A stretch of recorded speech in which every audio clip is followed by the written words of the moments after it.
The first public speakers who have signed up are Shelley and Jamie. A 2-minute timer? Beverly, 2-minute timer? Yes.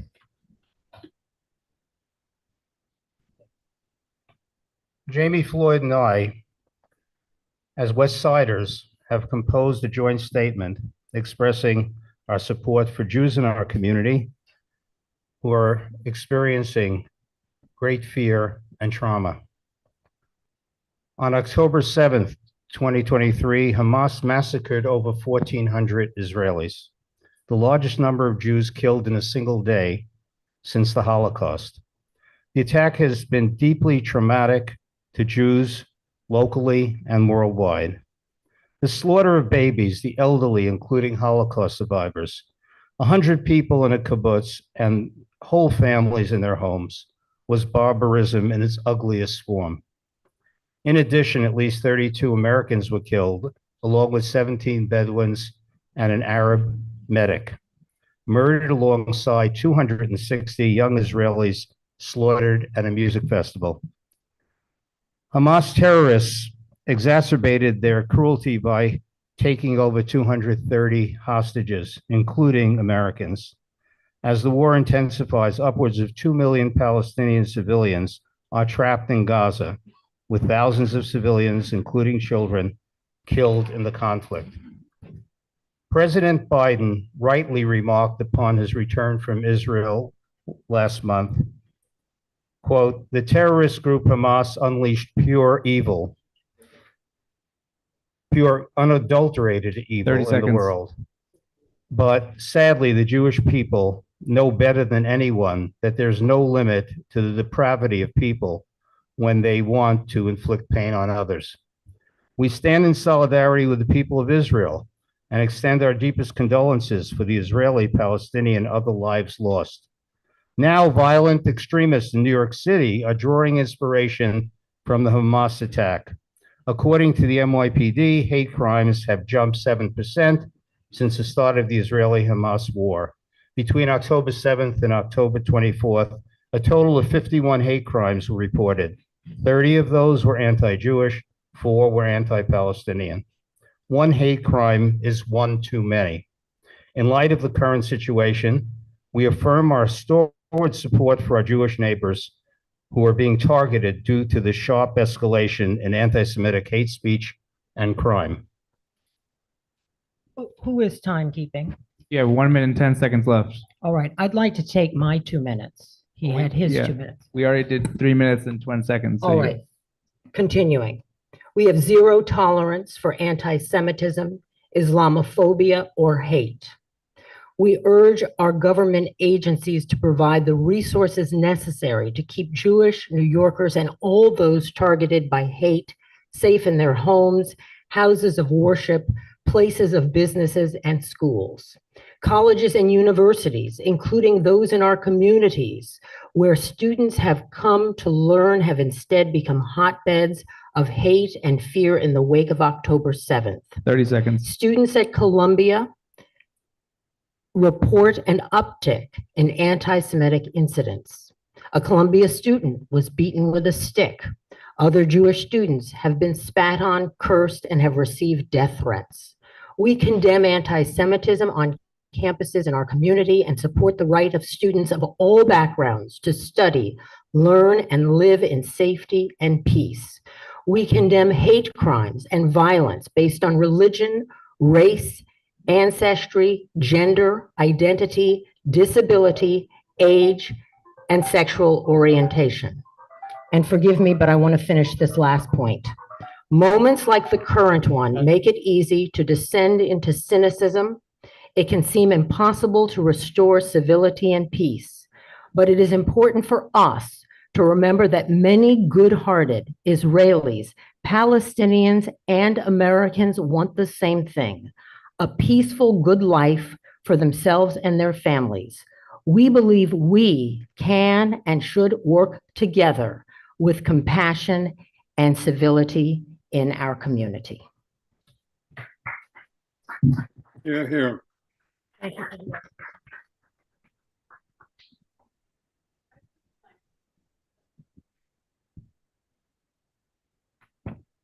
Hello.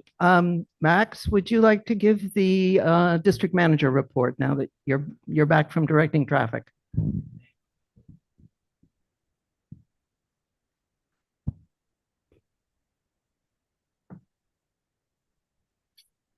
Thanks for your patience, everyone. I was moonlighting as a doorman downstairs. Thank you. Okay, I'll be brief because I think, as Beverly mentioned, we have a very lengthy agenda tonight. So first, a big thank you to Lincoln Center for hosting us. I really appreciate it, and so does the rest of CB7. Next, a reminder to all committee members that we'll need to limit side dialogue during committee meetings. The microphones at the CB7 office pick this up, and it makes hearing the meeting difficult for those of our colleagues and from the public that are joining via Zoom. I'll send out more reminders on this. As you may have noticed, we had to move our proposed happy hour to accommodate 2 end-of-the-month meetings. We're now planning on holding a holiday event at the CB7 office, and I've been told that this is something that was done previously prior to COVID, and so we're going to hold some sort of a potluck event at the office sometimes in late November or in December. Another reminder that the BP's office is going to have a leadership training series on November 17th and November 20th. I'll send an email out to all board members with all the information on that. This one actually is going to be an in-person event. And then finally, as you may have noticed on the agenda, we're changing the community session so that members of the public will go first, and then we'll hear from elected officials. And that's my report. Thank you. Thanks,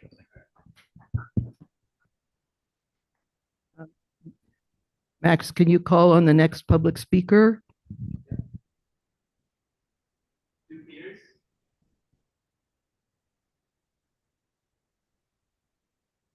We're promoting Sue right now.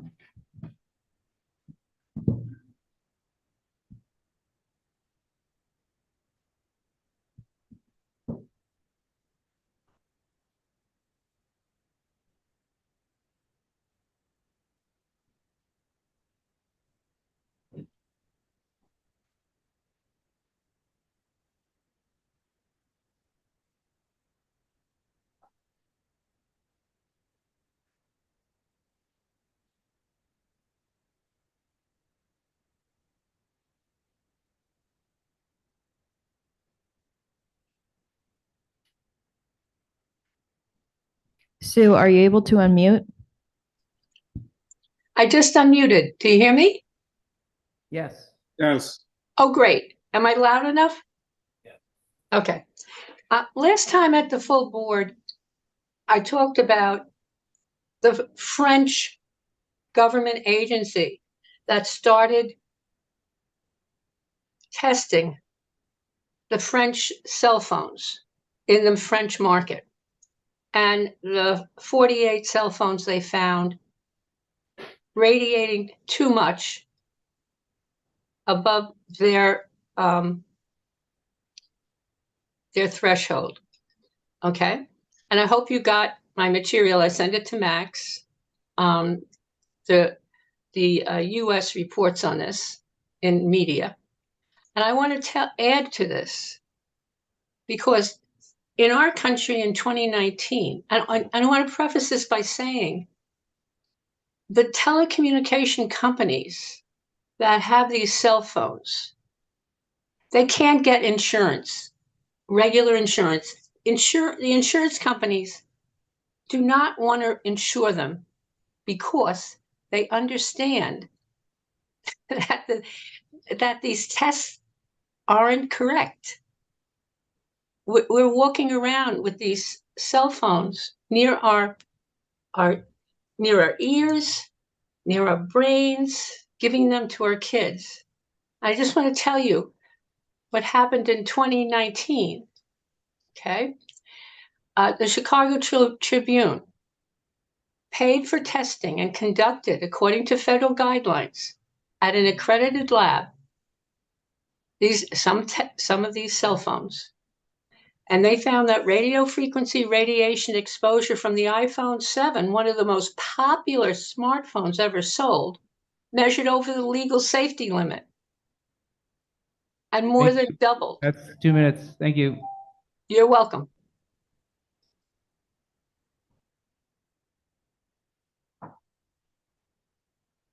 Next, we have Catherine DeLazaro.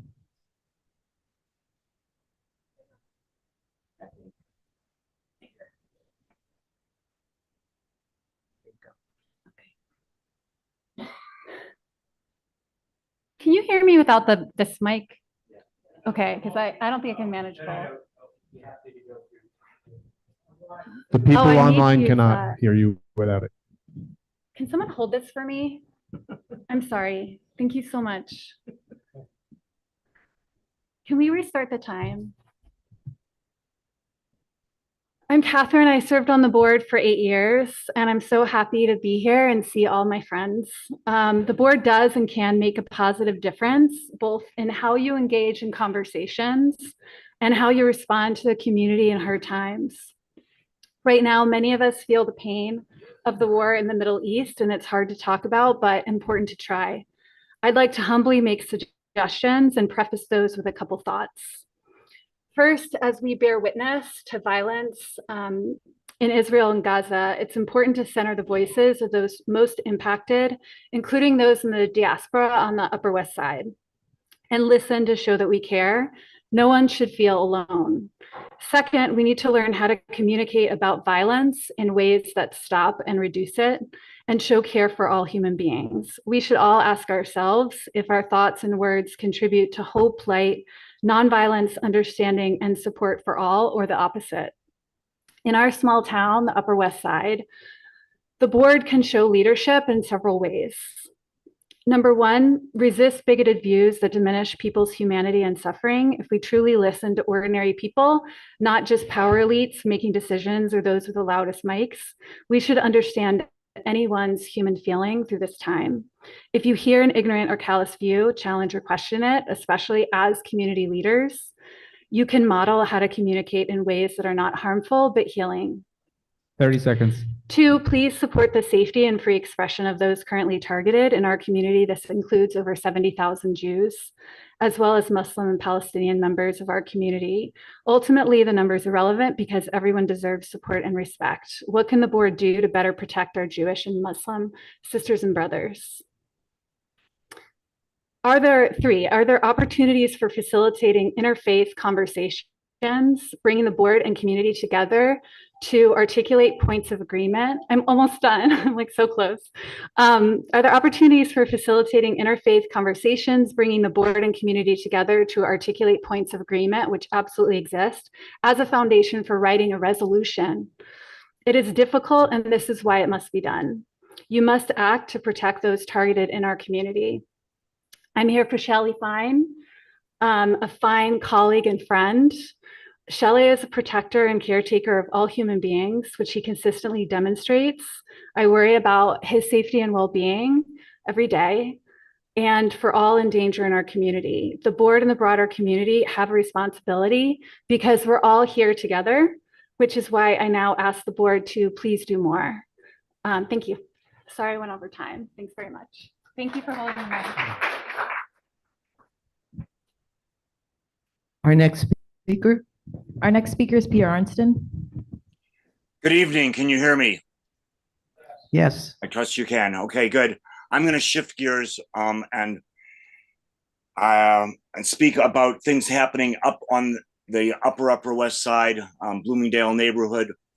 We do have our last open streets coming up this weekend. There will be a variety of activities, including a meet and greet for our new executive director, Daniel Bernstein. That will be happening on Sunday.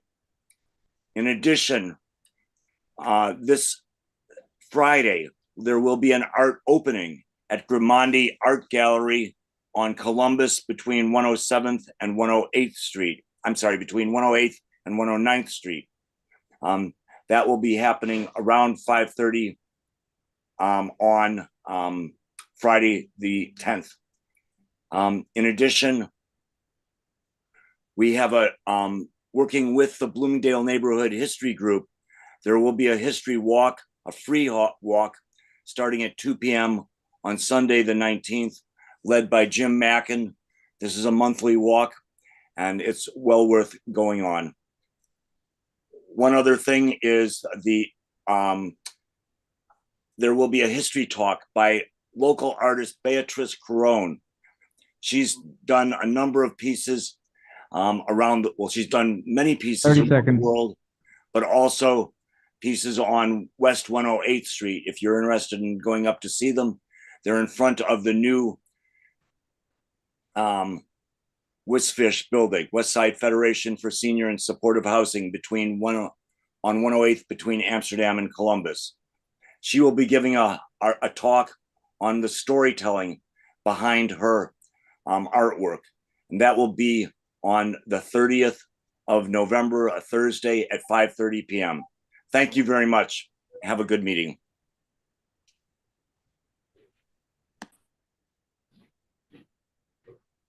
Next speaker.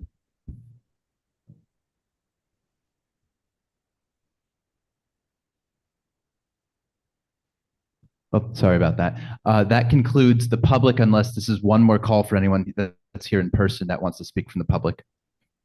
Go ahead.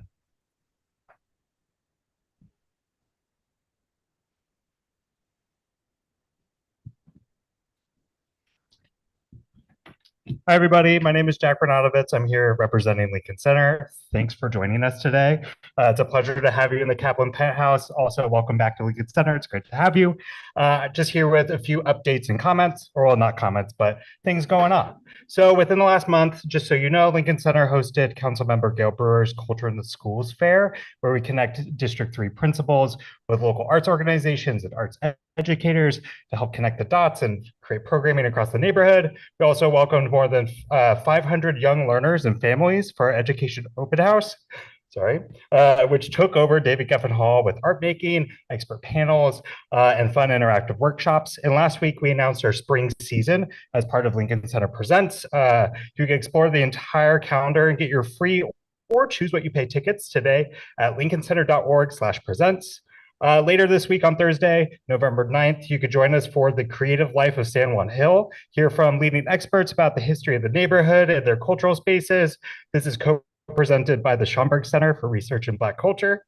And once again, we have partnered with local schools, NYCHA, and our local elected leaders to offer free tickets to the Big Apple Circus. If you have a student enrolled in a public school in District 3 or reside in NYCHA housing and are interested, please see me after the meeting. I'm happy to connect you with that. And lastly, support Saving Lives on Monday, December 4th for our community blood drive, hosted in partnership with the New York Blood Center. Pre-registration is required, and appointments can be made at nybc.org/Lincoln Center. Links and flyers for all the things I talked about have been shared with the board, and there's copies out in the hallway. Great to have you here. Have a great rest of the meeting. What did you say your name was? What's your name? Oh, Jack Bernadovitz, B-E-R.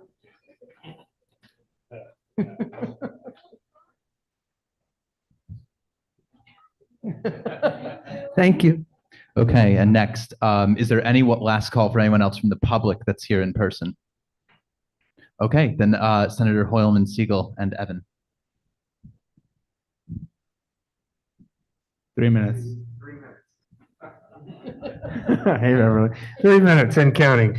Good evening, State Senator Brad Hoylman, Siegel. Good to see everyone. I was just at a rally for Israel with a number of our colleagues, and I saw Councilmember Brewer and Assemblywoman Rosenthal there, among others. I hope everyone enjoyed the marathon. But today, I unveiled legislation with our District Attorney, Alvin Bragg, and my colleague, Assemblymember Grace Lee, on hate crimes. Like so many other New Yorkers, we've been pained by what we've seen in Israel and Gaza, and we've seen also here in New York the dramatic rise in hate crimes against Jews, Muslims, LGBTQ people, Asians, and many, many other minorities. The Anti-Defamation League has recorded 646 anti-Semitic incidents since the October 7th attack, nearly 400% increase year over compared to 2022. There have been 774 complaints of Islamic phobic events over the same period, which is a 182% increase given over any 2-week period of last year. So we introduced today what's called the Hate Crimes Modernization Act, which will allow 30 additional offenses to be prosecuted as hate crimes. That would include gang assault, rape, arson, and murder. these crimes were excluded from the legislation when we created our first hate crime statute back in 2000. So hopefully we can get that passed early in the session and send a strong message to communities that need protection, but also those who might want to incite these types of crimes against them. So look forward to passing that bill. 1 minute. 1 minute. On October 30th, I helped lead a joint hearing up in Albany on the state of the cannabis market in New York. I was proud that our council member was to testify before us. And we've seen the illegal numbers here on the West Side. I have a bill that was mentioned time and time again that is awaiting the governor's signature at the hearing called the LLC Transparency Act. In 35 seconds, I'll tell you that it would require the beneficial owners of limited liability companies to be revealed to the public and put in a statewide database. Many of these cannabis companies are owned by anonymous LLCs. We need to figure out, among other things that we need to do, who is behind this corporate shield. That would also help tenants as well as those who are subject to wage theft and help, again, law enforcement pursue tax cheats and international entities that are trying to launder money here in New York City and New York State. Stop. Good to see everyone. Thank you. And next we'll hear from Eric Cuello of the Borough President's Office. Hello, everyone. I hope you can hear me. Okay, great. I will keep my comments very brief, but first wanted to thank anyone who was able to join us this past weekend. On Saturday, we held a borough-wide day of action where we cleaned up a number of parts of our borough, including the Esplanade and down in Midtown, as well as Lower East Side. So happy to have been able to participate in that, and thank you to our amazing volunteers who helped us clean up.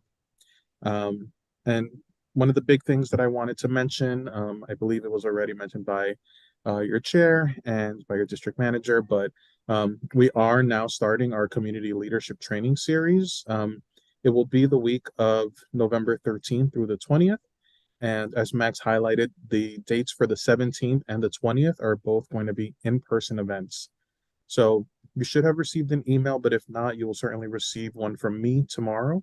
But again, these trainings include incredibly important topics such as equal employment opportunity, conflict of interest board. We're going to be having a series. Part of the series is going to include land use, open data, and for our in-person trainings, we're going to be doing a Narcan training, as well as another one, which if you go to our website to sign up, you'll see that there's a separate link. We're going to be co-hosting an emergency preparedness event. This one is going to be held at John Jay College. And I believe participants are also going to be receiving an emergency preparedness kit at this event. So we hope that you're able to attend. We like to do these trainings every year for our board members to make sure that you're up on parliamentary procedures and anything else that you have questions on. I will pass over the remaining 1 minute of my time and just say thank you again. I hope everyone is having a good evening. So thank you. Bye.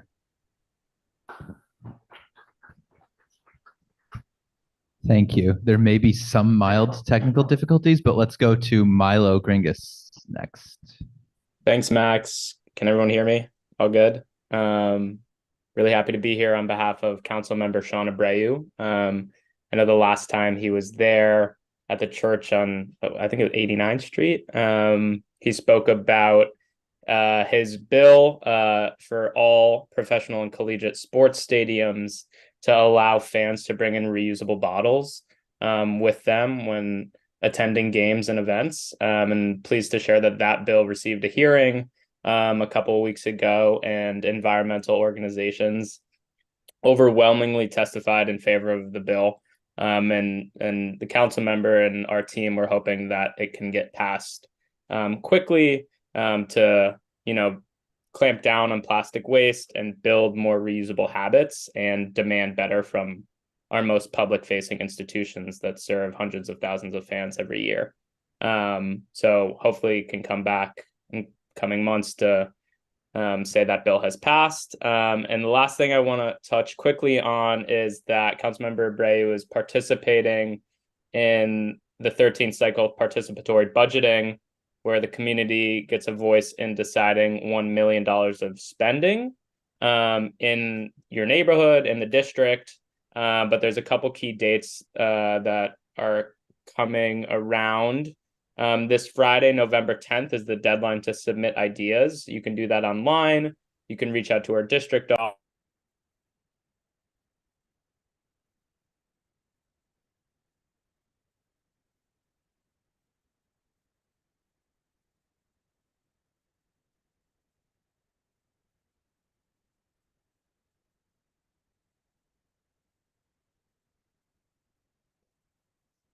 I think I muted. We're also seeking budget delegates for participatory budgeting. For those are the people that actually decide what ideas get on the ballot for the community to vote on. So hoping you all participate in participatory budgeting. Thank you.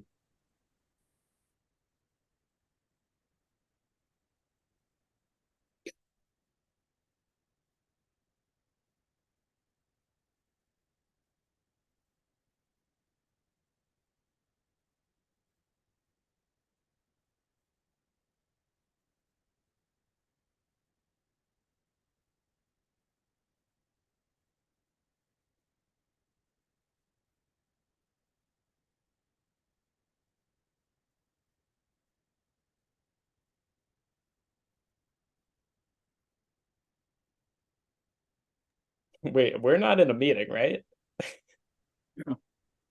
It's just the 9 of us.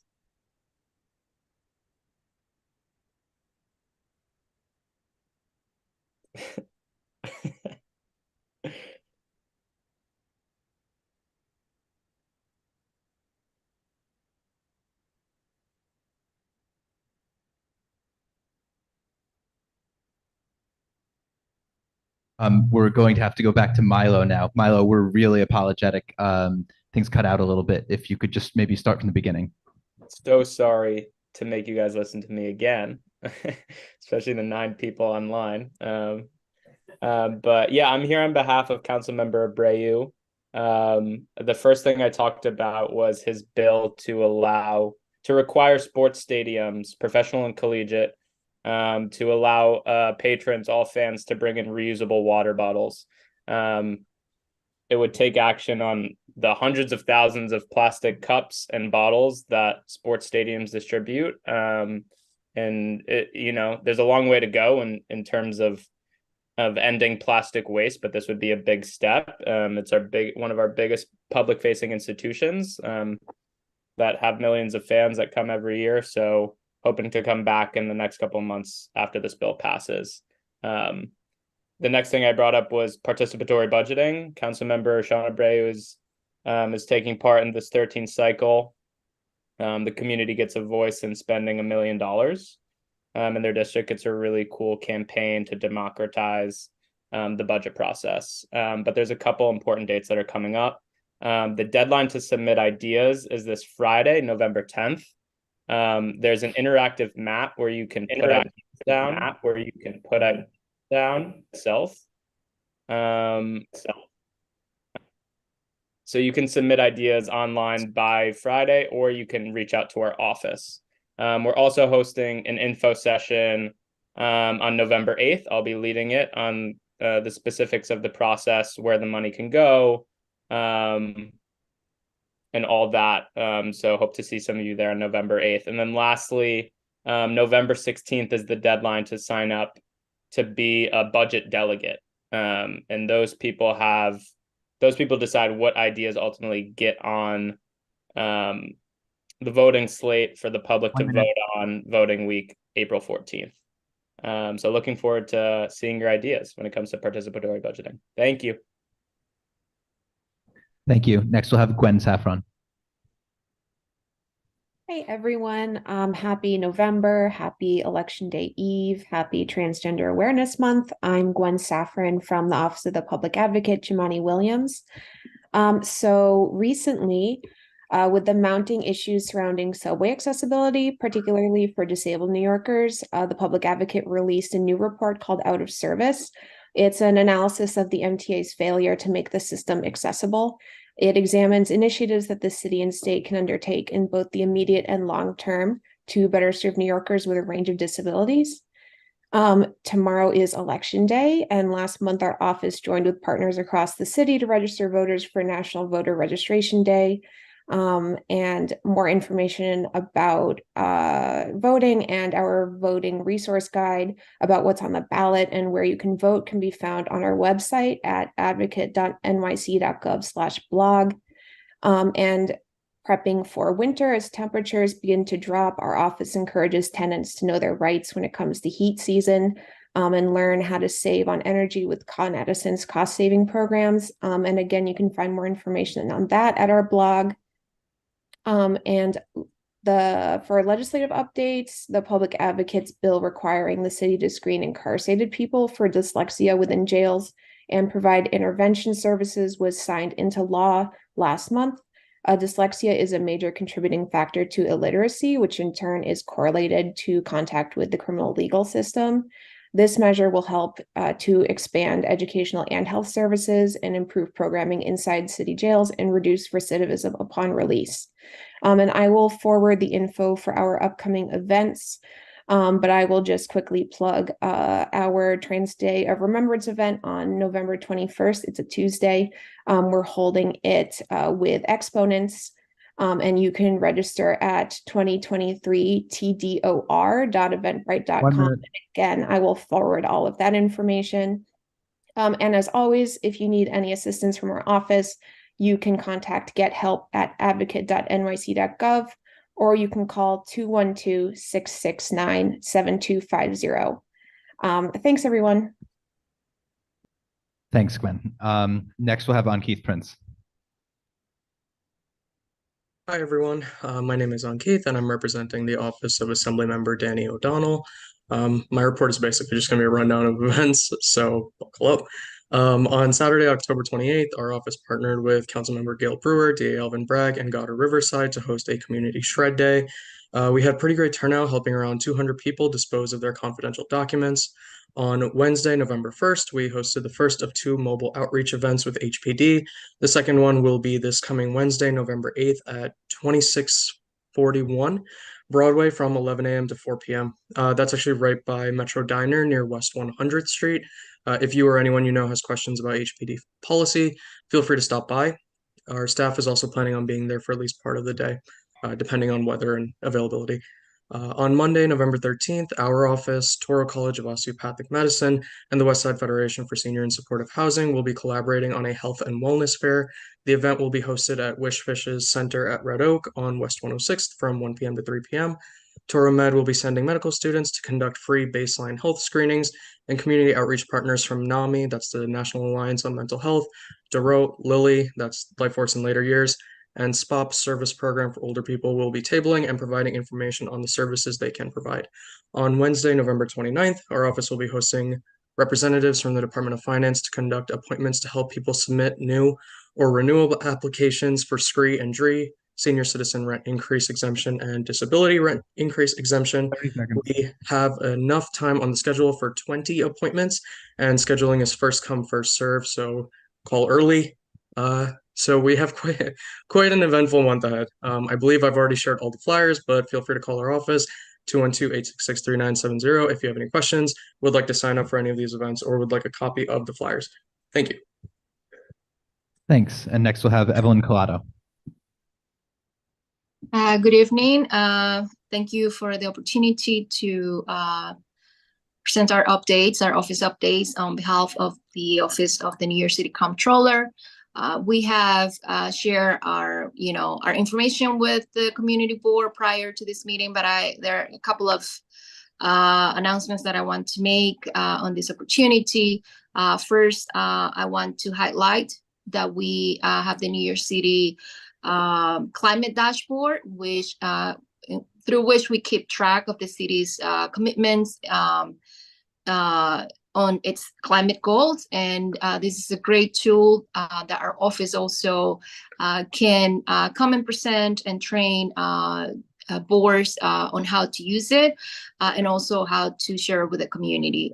We also recently announced the launch of the capital projects tracker. So now individuals can search for detailed information on capital projects, including by community board. We did this recently in a joint release with City Hall. We also released a 2-page policy study with recommendations on strengthening and reauthorizing the dangerous vehicle abatement program, which expired at the end of last month. And it has great information on how the city should be looking forward to combat reckless driving in the city. 30 seconds. For me, thank you.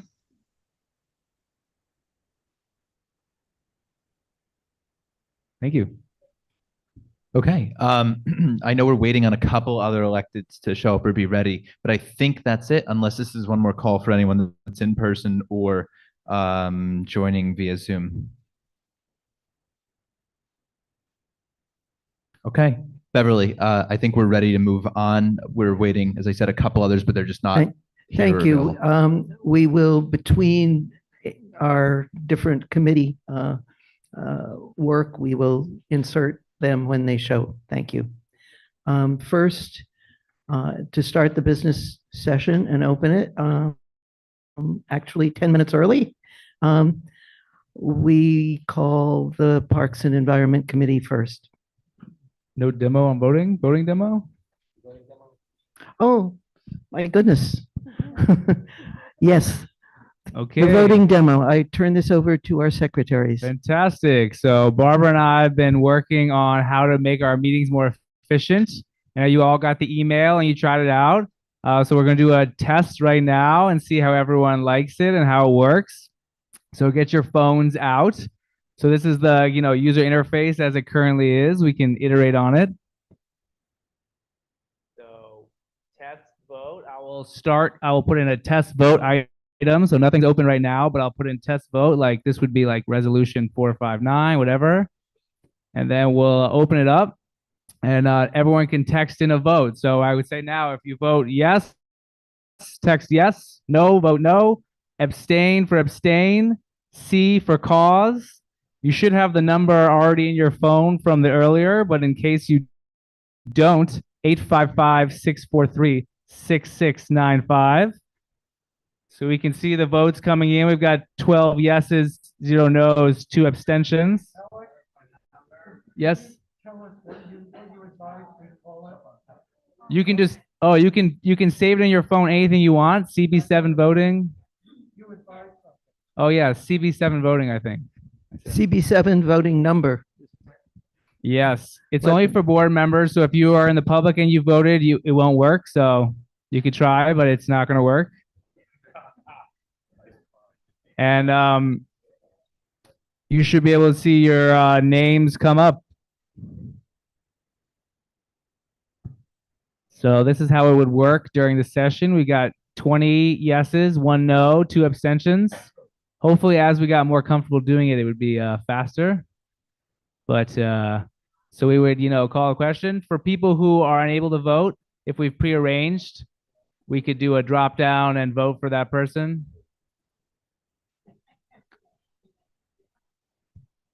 So, okay, we got 24 yeses, 2 no's, 2 abstentions.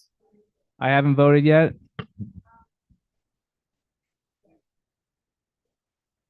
Yeah, give us a vote. Yes, no?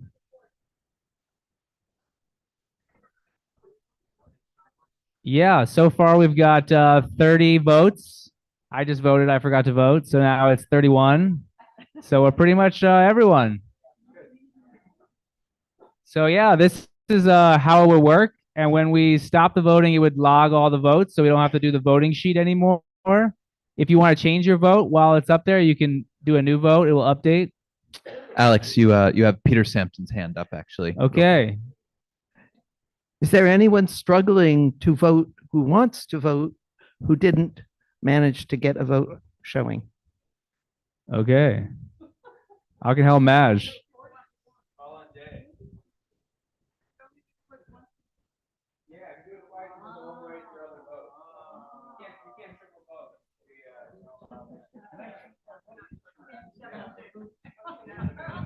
Yes, you can change your vote while it's up.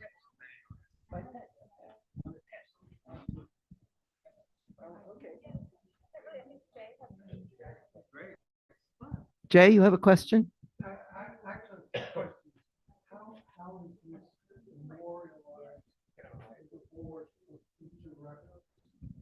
I believe that Alex has a back end to this system, which retains all the votes and acts as exactly the same way that our voting sheet we used to fill in acts. Exactly. It records like all the raw inputs. So if you text something like, Well, if I hate wanted- this. If I wanted to check Yeah. 6 months from now as to what the vote was Yeah. on a. The what- office what- would have the backup to this that you could ask for. Yeah. Can you just go online and get it, or do you have to contact the It's office? technically possible, but I leave it to Beverly on what's I think admissible. we would like to have the office manage requests Okay. of that kind. Okay. My second question is, what happens if someone forgets their phone or their phone dies? We make arrangements at the beginning of the meeting for anyone who, for whatever reason, is unable to use the system. What sort of arrangement? Just a Alex- hand vote? No, Alex will manage a drop down and the individual will let Alex know what their vote is. Elizabeth. Okay, question was what third party are we working with and how is the data managed? No third party. Alex Bell is the third party. And there I keep the data and don't share it with people. Luis asks, What if you change your vote? oh no, it's the office. It gets sent to the office. It's yeah. I was just He was kidding. Yes, and then as long as the voting is open, you can try right now. Everyone try voting no. So it's still open. So let's say you know, I said something and now you're very against this resolution. So now you all vote no, and you should see your name slowly change from yes to no. So until we hit the stop voting, you can change anything you want. Sheldon. I channeled your ancestor, Alexander Graham. You're not listening. I'm listening. Okay. It's funny. And he says he's very proud of you. that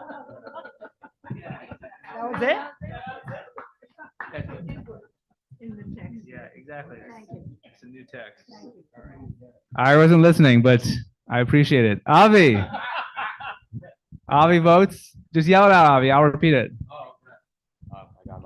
If I'm ineligible for cause, do I have to write all of that in the text? You can just do cause. Oh, perfect. Cause Thank or you. abstain or C or A. It's in the instructions. I missed the but, instructions. yeah. Great work, Alex. Thank you. Okay. Okay. Alex, you have Peter Sampton's hand. He may have a question. Peter.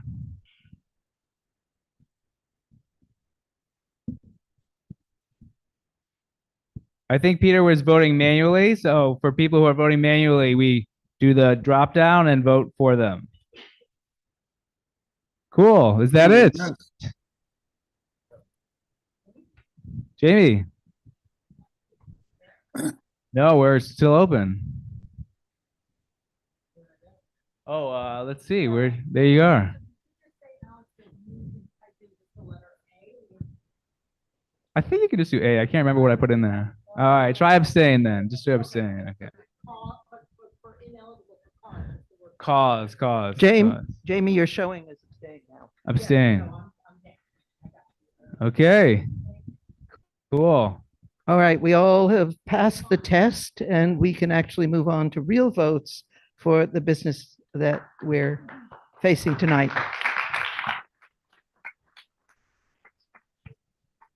And that's an applause for Alex for an amazing And Barbara. job. And Barbara.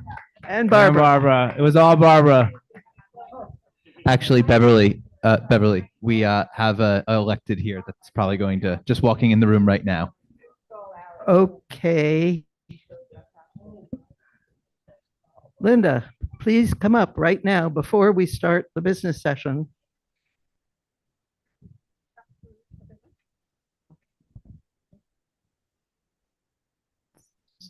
Starting the 3-minute timer. All right, thank you. Good to see everybody. Do you hate standard time like I do? So dark out. But anyway, I know I have 3 minutes. So first thing is, I know I've talked to you about this bill in the past called HRIA, which would give HPD greater loan authority so they could rehab and build more affordable housing. And the governor finally signed it. So that is a good thing.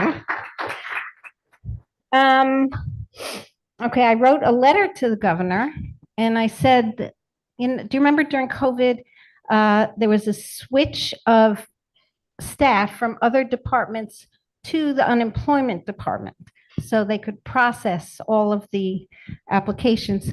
So I wrote to the governor saying she should move people from other departments to staff the cannabis office because they only have 37 something staffers. And I hear complaints every single day. And, you know, they got to get it under control. And I'm especially bothered that they sell Juul, etc., flavored vapes, which are illegal, which I help make illegal, to kids, which hooks them on. Okay. Something I have a bunch of bills on is artificial intelligence. And we know that it's being used to screen out who can apply for housing, who can receive housing, who can be interviewed for a job, all sorts of things. And as we know, software has biases. It can have biases. So it can screen people out based on their name. And there have been many instances where, like the other Linda Rosenthal perhaps has a criminal record. There is no such person, but that is happening a lot. 1 minute. Okay, and it's often Black and brown people who are nixed from the selection pool. And so I have some bills about that, hopefully pass them next year. And I'm having a scree clinic on November 15th. So if you know anyone who needs to apply for scree, which freezes a senior or disabled person's rent, and the city pays the rest of the rent through tax credit. So that's it. Thank you all.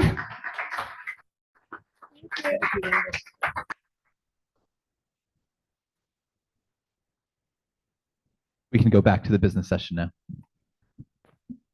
Okay. First on the agendas is Parks and Environment. Is Natasha here? I know Susan is remote. I'm here. Hi, everyone. We have just one resolution on the agenda tonight. It has to do with Dinosaur Playground, the reconstruction of Dinosaur Playground within Riverside Park. As many of you might be familiar with it, it's just north of 96th Street. And it's actually in pretty bad shape. And we're very happy that this project is finally going to be underway. The goals of the project are to increase and diversify play opportunities, obviously, but also to address severe drainage issues, improve ADA access. The playground currently has none, and to upgrade site furniture at the playground. The reconstruction is based partly on DPR's community outreach, which was done back in June. And they collected 167 comments. So the plan that they presented, which maybe actually you could share the slides, Alex. Yeah, thank you. So the project costs $8.66 million. $1 million is coming from Eric Adams. 5.9 is coming from Gail Brewer. She is a big supporter of our parks and playgrounds, for which we are grateful. And 1.76 is actually coming from FEMA because of the extensive flood mitigation work that needs to be done. So there is a large sinkhole at the north end of the playground. And if you could move on to maybe slide 26, we could see that sinkhole. It's been there for a few years. It's quite hazardous. So that's one thing that will be mitigated. It's having some trouble loading Oh, that's because okay. the file is so large. I know. But we're on our way to 26. I'll keep going. So the sinkhole is a big issue. During heavy rains, the playground and all entrance areas to it experience heavy flooding. That will also be mitigated. Yeah, there's the picture of the sinkhole, as you can see. So a large part of the playground right now is kind of inaccessible because of this hazard. And then on the next page, you can see examples of the extensive flooding that happens even in moderately bad rain. Those are the slides for that. And then moving on to slide 30, you'll see ADA access points that are being proposed. I think there will be 3 or 4 of them. Actually, that's not right. Yeah, over here, actually on 31, you can see those arrows, the arrows that were in pink. Yeah, there will be a ramp entering from Riverside Drive, and then 2 different ADA pedestrian entrances leading right into the park, into the playground. New Dinosaur themed play equipment, largely ADA accessible, will also be installed. And if we could move on to maybe 33. Yeah, okay, this one, 34. That's an example. 43, 44, those are examples as well.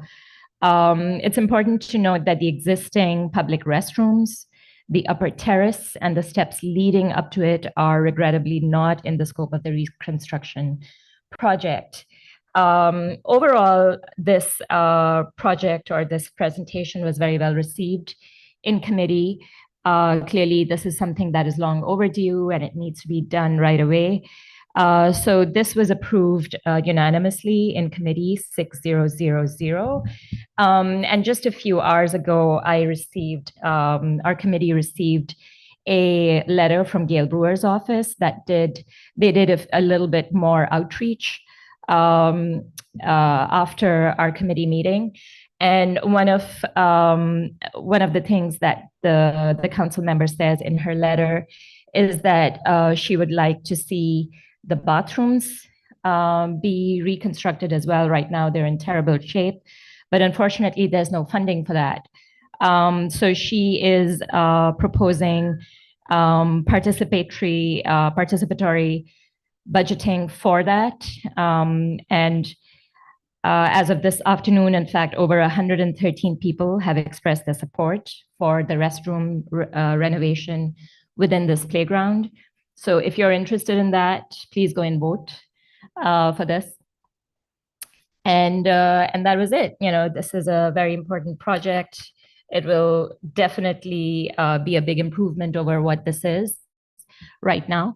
And I would encourage everybody to vote in favor. Ethel, you have a question.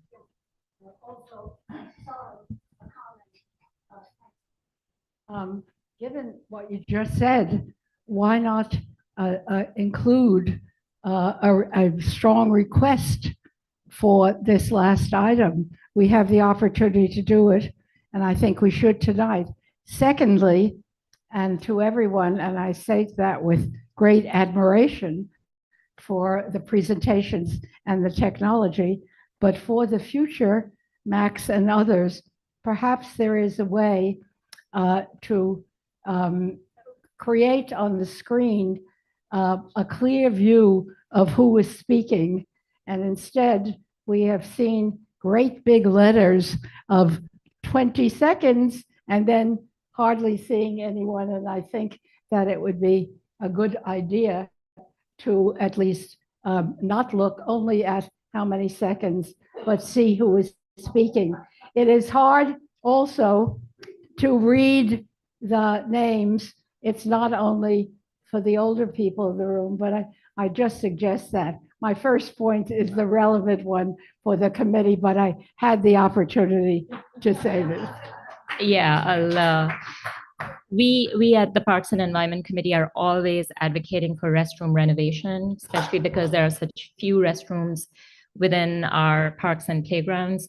This was brought up in the community outreach session also in June, and then it was briefly brought up also at the committee meeting, but there's simply no funding for it. So the entire $8.7 million is being used in all these upgrades that you see over here. And hopefully maybe with the help of participatory budgeting, we can get restrooms renovated. But I totally agree with you. Actually, your hand was up first. Yeah. So I was just curious, how much was budgeted for contingency?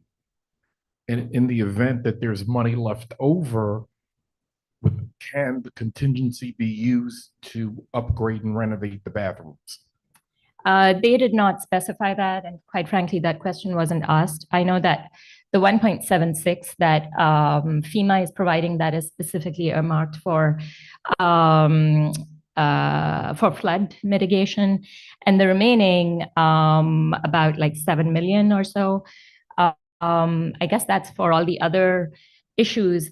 But then there's the large sinkhole. There's, I'm sure the other money will also be used for flood prevention. To answer your question, I don't really know, but maybe there is money left over. Usually, I don't think there is. Okay. Usually, we're dealing with like cost overruns rather than contingency. I certainly support this resolution. This playground's become a dinosaur in our neighborhood. But I'd like to suggest, if we're going to advocate for renovation of the restrooms, that they be done in a way which is inclusive of all the people in our community. And we have a model at Bloomingdale, but there's others, and I could get the disabilities coordinator from Parks is very close to the HHS committee, but we can certainly lend them if there's any specific plans. But I think when it's mentioned, it should be a part of the request.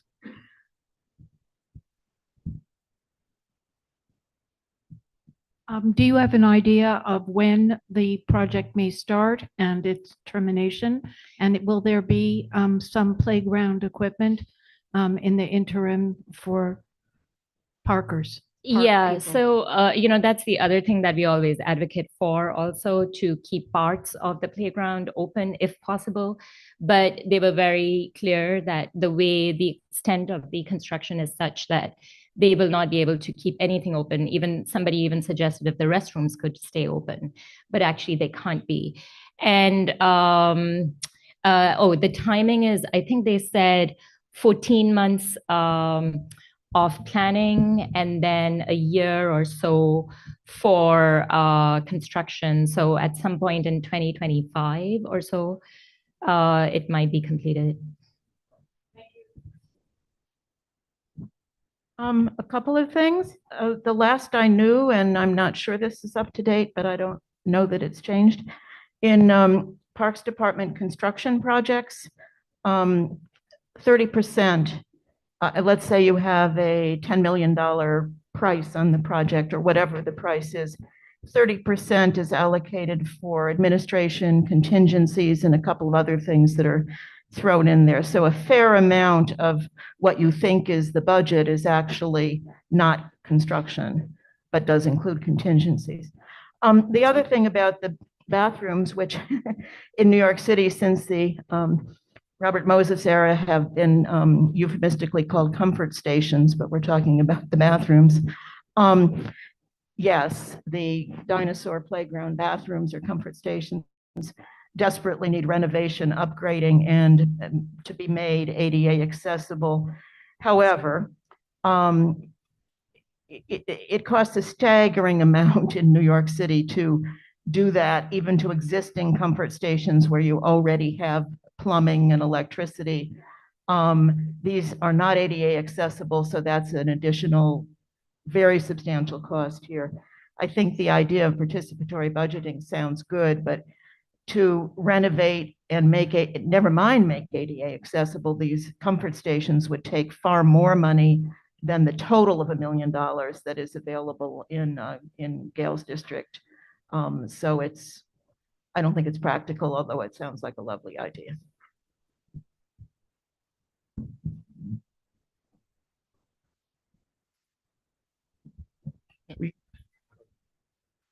Should we call the question? go ahead. Yeah. All those voting yes. Yes, so if you could stop sharing, Alex, the other Alex. And yeah, text for yes, no for no, abstain for abstain, cause for cause.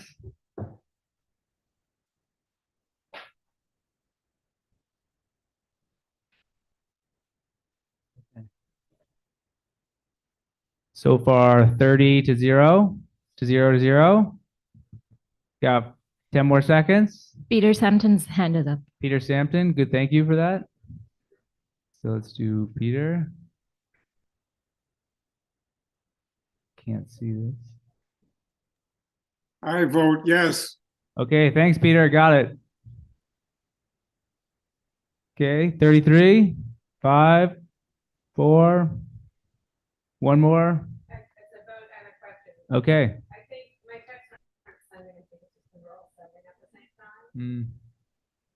Maybe. 34. Okay.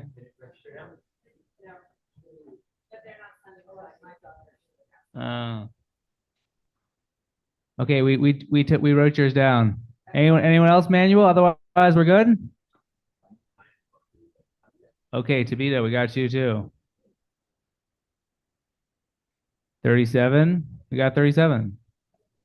Yeah, we got 35 plus 2. Okay, that's everyone. Thank you. Oh, that's everyone.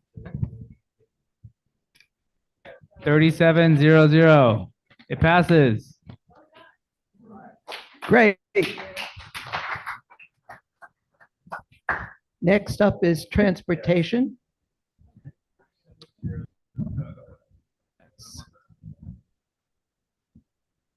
Is that me? Mark is obviously going to take the first one. Mark has done an amazing job of analyzing, editing, proposing changes to the existing outdoor dining regs. So Mark, take it away. Thank you very much, and I apologize for not being able to be with you on this discussion of outdoor dining, but I am at work where we're discussing outdoor dining. To cut right to the chase, and I hope my camera still works, but I'm gonna actually be looking at the document. And I don't know if that document is available to you there in the room, so I'll try to summarize a little bit of what we did. First and foremost, thanks to everybody, the Transportation Committee and many others who came to the meeting last Thursday so that CB7 could be heard on these with a full board vote on a very short timeline. The resolution that we have proposed to you does a couple of things and it doesn't do a couple of things. So if I could just take a couple of seconds to frame. What it does not do is relitigate Local Law 121, which is the enacted version of Intro 31-C that was adopted over the summer by the City Council and signed into law by the mayor. That local law had contemplated that there would be implementing regulations. This is what we're working with now, is what the DOT has come up with to be those implementing regulations. There are aspects of these regulations that both in testimony and in conversations with folks we understand are controversial and some might consider unfortunate, but the purpose of our work here is to comment on the regulations. And generally speaking, if the statute provides, for example, that service is permissible in an outdoor setting until midnight, the regulations it is not a fair comment on the regulations to say it should go back to being 10 o'clock. By the way, 10 o'clock is the SLA rule, so it is completely unclear how the interplay between the state enabling laws for liquor licenses and the city enabling regulations with respect to the dining area will work with one another. But anyways, the purpose of my comment here is to say that we are not trying to relitigate what was or was not appropriate to include in the local law. We take it at face value and move forward. Roughly speaking, there are 5 or so buckets that our work fell into. One is procedure. For example, there are very short timeframes, which we do propose be expanded. There are citing requirements that the regulations speak to in terms of where can these sidewalk and roadway cafes be located, how far apart must they be, and what other provisions for the realities of life, like pedestrians crossing and the placement of garbage, should be addressed as well. There are design issues. There are certain aspects of the design of both the sidewalk and the roadway cafes. They are different, but we don't currently know what it is they will exactly look like, and so some of our comments on the regulations will speak to that. There are externalities with respect to this. For example, the trash and so forth. And as you may know, currently businesses that deal in food service must place their trash in containers that are solid and have a closable lid. Stay tuned, because that's coming to a residential building near you soon as well. And then there's issues about enforcement and trying to streamline the remediation of when it is you can remove these things. The path that we took is, rather than to make sort of broad statements, we went through line by line in the regulations and proposed revisions. The revisions are in the document in sort of bold underline, and there's some things that we request be stricken. They're stricken in the strikeout mode. I'm going to go back to, okay. So that's kind of the overview. I'm not sure what would be productive in terms of, I mean, it would take another half hour to go through them line by line, and I'm not sure that that's a good use of everybody's time. So I'm looking to the chair and to my co-chair to say, how do we want to go through that? Do we want to first just go and, call for comments and testimony, and then see where we are? I hope everyone's had a chance to see it. It was on CB7's website, and the changes were clearly indicated. So hopefully everyone's had a chance to look at that, and now we can just take questions and/or suggestions. Okay, I can put it up on the share screen if that would be useful, but let's see what the questions are first before we take that time.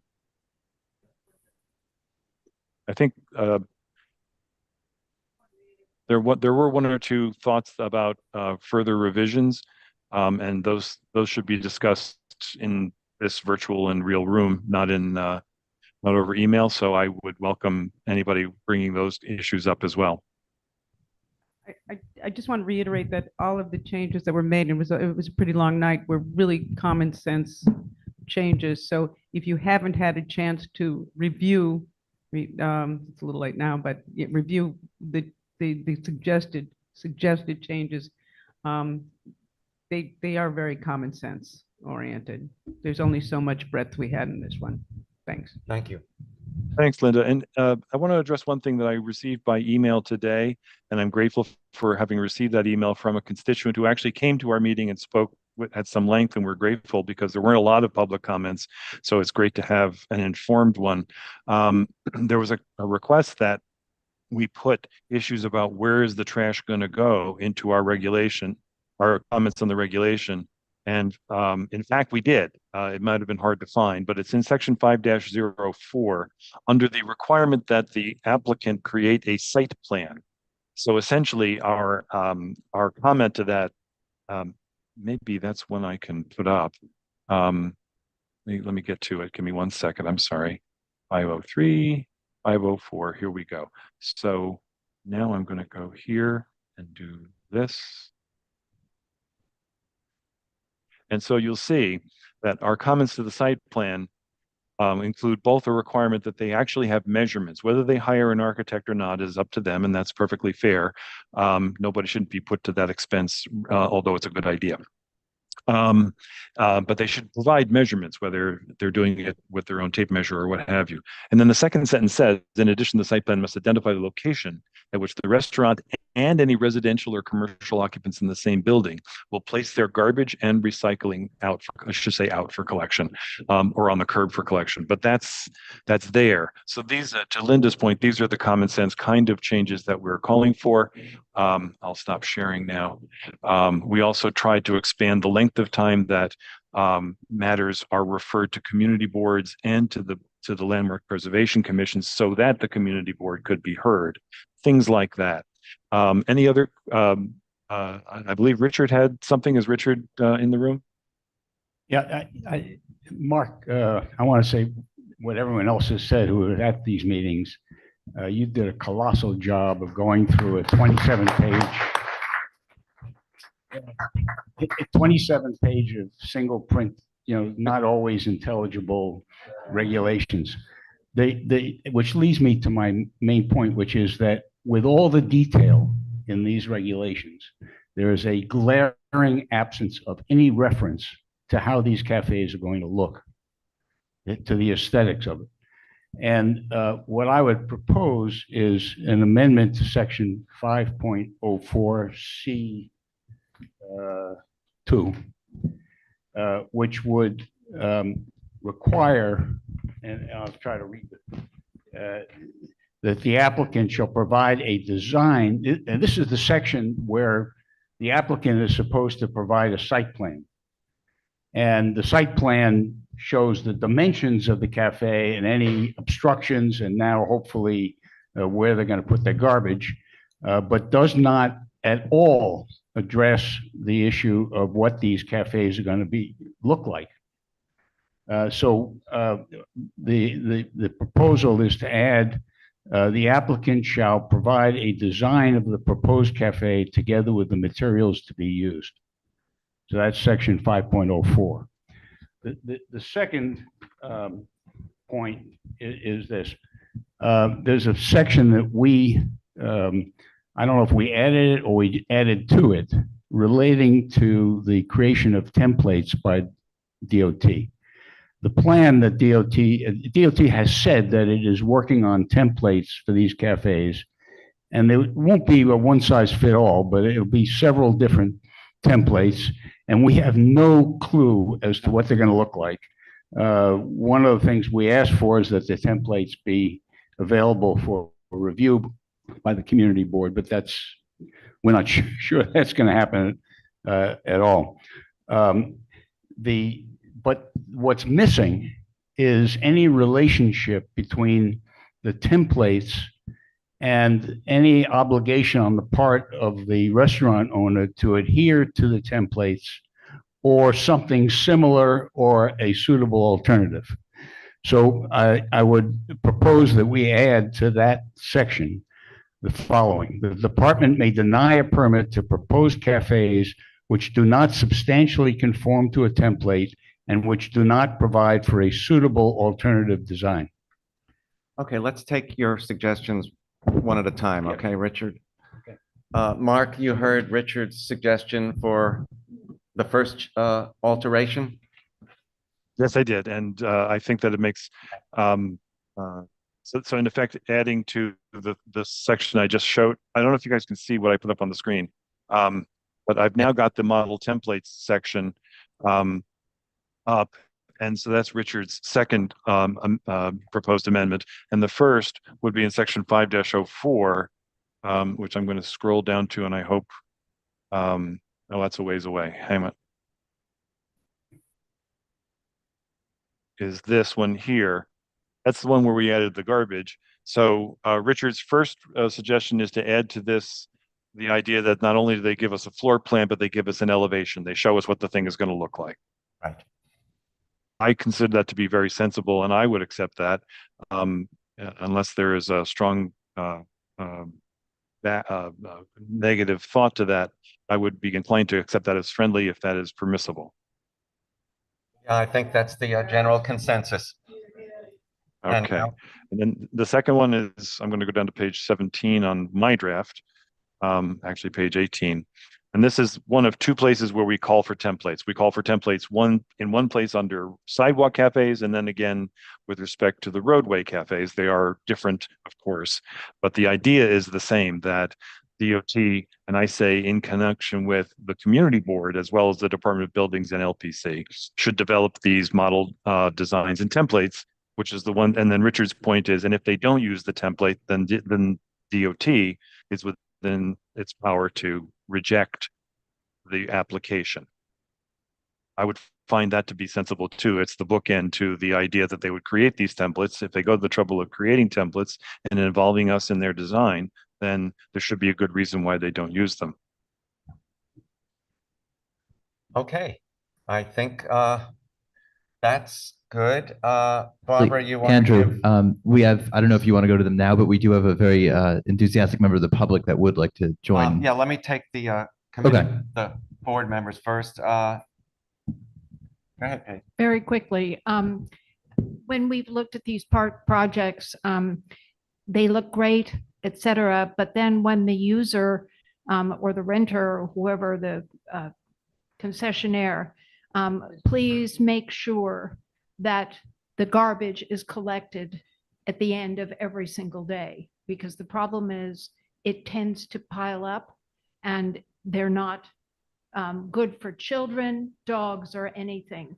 And that is always missed out of their lease agreements. I know that. We have several places in You this do? where we refer to the Brilliant. garbage, where it's located, that it must be within the footprint of the establishment, not in somebody else's. I mean, that's in there. Thank you. And then Paige, the other aspect of this is, you're absolutely correct that the frequency with which, we talk about where do you put the garbage, you're talking about how frequently is it collected. That is I call it Disney, I'm sorry, DSNY regulation, not a DOT regulation. So I would entertain a future meeting and resolution with respect to that issue, but it wouldn't be appropriate in a DOT regulation. It would be in a DSNY regulation.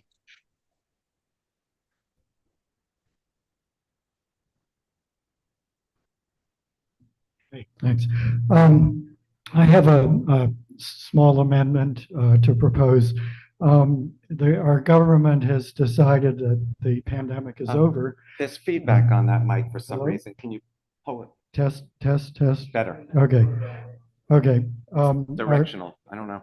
Our government has decided that the pandemic is over, but it's not over for thousands of New Yorkers, including the immunocompromised and their loved ones, and people who just simply don't want to contract COVID because it's a virus that we know very little about. And if you look at the comments to the regulations on DOT's website, there's a lot of concern among the immunocompromised and others that outdoor dining, that these dining structures are not going to be usable during inclement weather, wind, rain, cold, which can happen in the months when they're open. For the people who don't want to dine indoors, outdoor dining has been a literal lifeline. And unfortunately, the regulations are very vague as to what the structures are going to look like. They talk about screens and umbrellas and coverings. Don't get any more specific than that. We strengthened at the committee meeting a little bit by saying right now, according to the regulations, you can only have screening on the street-facing side. Can't have it on any of the other three sides. And of course the roof, but you don't talk about a roof, they talk about umbrellas or coverings. So we were able to strengthen it by saying we should have screening on, let's say, Amsterdam Avenue, the north side and the south side. But I think we should go a little bit further and just say that we think that these structures should be sufficiently substantial to withstand inclement weather. And we wouldn't define that, but it would be up to the rest. And we wouldn't mandate it, but it would be up to the restaurants to have that if they wanted. And so my proposed wording, which is at 511 B2 small Roman numeral 4, would add a section E, and it would say screenings, coverings, and umbrellas shall be permitted to be sufficiently substantial that patrons and workers are protected from inclement weather and afforded a modicum of protection against extreme cold. That's your suggestion. That's my suggestion. And you know, there was a comment by email saying that this conflicts with the requirement that it be temporary. I don't think these conflict at all. It can be. When you refer to inclement weather, since Yep. these will not be in the street between November and March, Right. you referring to rain, I assume? Yeah, we had rain the last 8 weekends. So Yeah. Well, not the last one, but. not the last one. We got lucky. So basically you're referring to wind and rain, wind-driven rain, basically. Right. And the odd cold snap in, April or November. Okay, any comments? May I jump in on that, Andrew? Yeah, please, Mark. Thanks. The first draft that we prepared of renovations had a lot more detail on all aspects of the materials and configurations of both the sidewalk and the roadway cafes. We had talk about color schemes, we had talk about materials and what they look like, lettering and so forth. I was convinced by the smarter people in the room when we gathered last Thursday that was too much detail, that I should let go of some of those things, even though I care very much about what these things look like, especially in a historic district. And I think that the folks were right in correcting me on that. And I think this is in the same vein. What I would suggest is that this is appropriate comment when the templates are proposed, that would be an appropriate thing to bring up when the templates are proposed and considered, because the statute itself, which we are kind of stuck with, does make very strongly the point that the structures need to go from these things that have roofs and air conditioning and television sets and so forth, back to something much more like what we used to think of as a unenclosed sidewalk cafe. We were right to protect those a bit, and there is a provision for covering, but I think that the ambiguity is inherent in the statute, not in our amendments to the regulation. And so with respect, and I really respect where Ken's coming from on this, I can't accept that as a friendly amendment and at least from my perspective, from my perspective. Andrew, I'm not sure how you feel about that.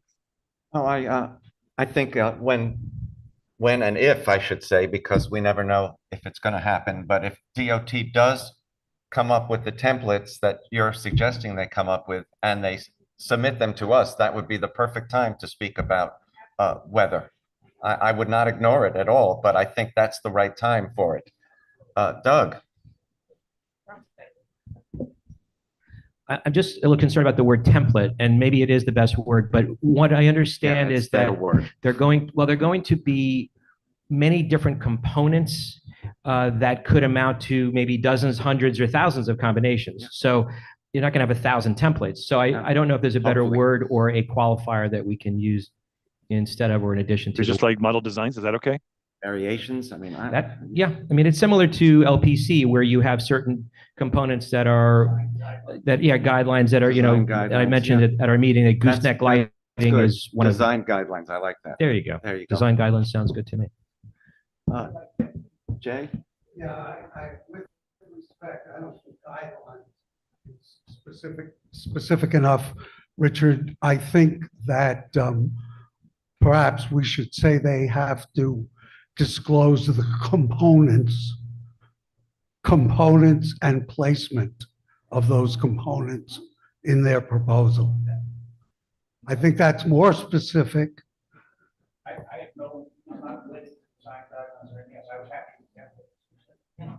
Yeah. Mark, did you hear Jay's wording? I heard Jay, but not Richard. Okay, Richard doesn't have a mic, that's why, but he does now. All I said was I don't really, I'm not wedded to the phrase design guidelines. I thought templates covered the waterfront, and we've had some difficulty in the last minute or two coming up with a valid substitute. So I would suggest we stay with templates. I think it's a phrase that's DOT has used, isn't it, Mark? I believe so. Yeah. Well, they haven't actually. We know that they're working on it, and I know that they've called it that, but I've not seen it in writing anywhere. So I should be clear. I'm indifferent. We could say model designs, guidelines, and templates. That's fine. And to Jay's point, I think Richard's language kind of was purposefully broad enough to capture the thought. If Richard, if you guys can agree on something in that same vein, then that works for me too. Ethel? Yeah, just very quickly. I think Mark and the rest of us have done our best to include words and concepts that are absolutely not normal for DOT to engage in at all. They wouldn't care. And the fact that they are the major agency now in the implementation in all of this raises, at least for me and others, many questions about the great new almost revolution in New York of outdoor dining and what that means. DOT just wants it to happen. My one suggestion, it's not being wordy, template's a good word, and you know what? Mark's good at this. We could also add and design guideline, that we could have a couple of them just to say that and do it quickly. But in fact, any discussion which we have tried to do is a big deal for DOT, and we are making a contribution immediately. Lastly, as you may know, there is a committee of this board that has been studying Amsterdam Avenue as a wonderful avenue for all of these questions. We did some work. Our committee liked what we did, but I can tell you, we're now going to make a schedule, and we hope to have a report of what we're doing by February. Some of the people, your fellow board members, were out there in the cold taking notes, and we have all the results, and it's pretty good. Thank you. The work of this group that got together last Thursday was greatly informed by all the work that came before us, and that includes, of course, the working group that Ethel chaired, and that Alex and others of the district office compiled into very understandable. Well, I think Richard used the phrase "rogues gallery of errors and sins." So anyway, absolutely, that work is reflected here, and we look forward to the rest of the report. Doug, what did you have? Very simple point of clarification. I think the word that I've heard DOT say is proto, not template. That's DOT from them directly. Prototype. Ira. But we use all of them. Somebody who's model designs, written guidelines, parts prototypes, and templates. Of a number of guidelines for different public agencies. Guidelines with illustrated diagrams, both templates, guidelines. It gives you the flexibility. That mic's going in and out. Sorry, I would suggest the community board not review these things every year. Guidelines with illustrations. HPD, for example, though, does what kitchens and baths look like. And it's the point where there's so many templates. You can't do that exactly. I mean, I can't, but most people can't. Everyone, actually, this is, oh, sorry, I saw Andrew. I didn't mean to make you jump over there. I do want to remind everyone that we have a firm stop at 9:30. That gives us about an hour and 15 minutes left, and we do have a lengthy agenda.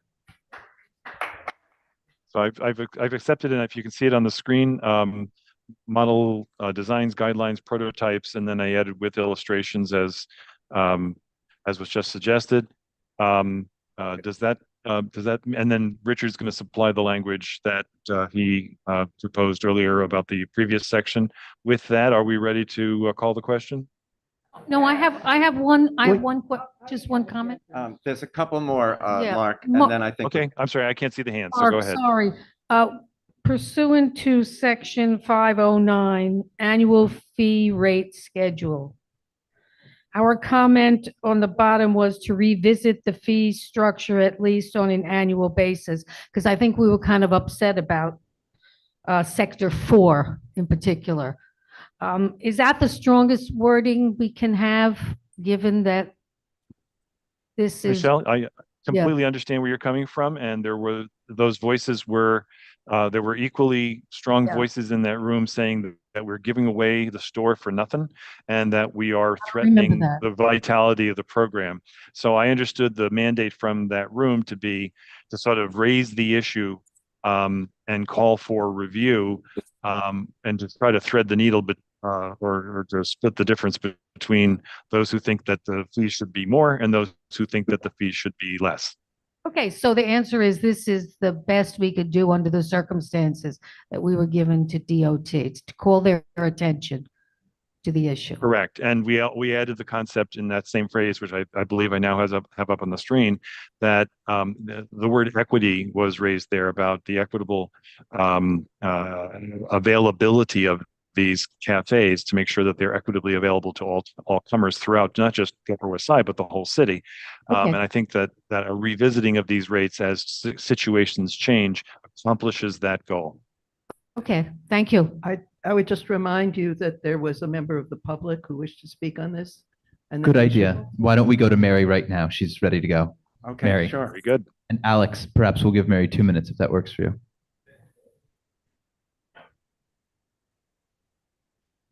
Hello? Yes. Hi, Mary. We hear you. Oh, hi, everybody. Listen, really happy to hear that that you've acknowledged the garbage situation and that it's incorporated on page 6. I think the community will really appreciate that.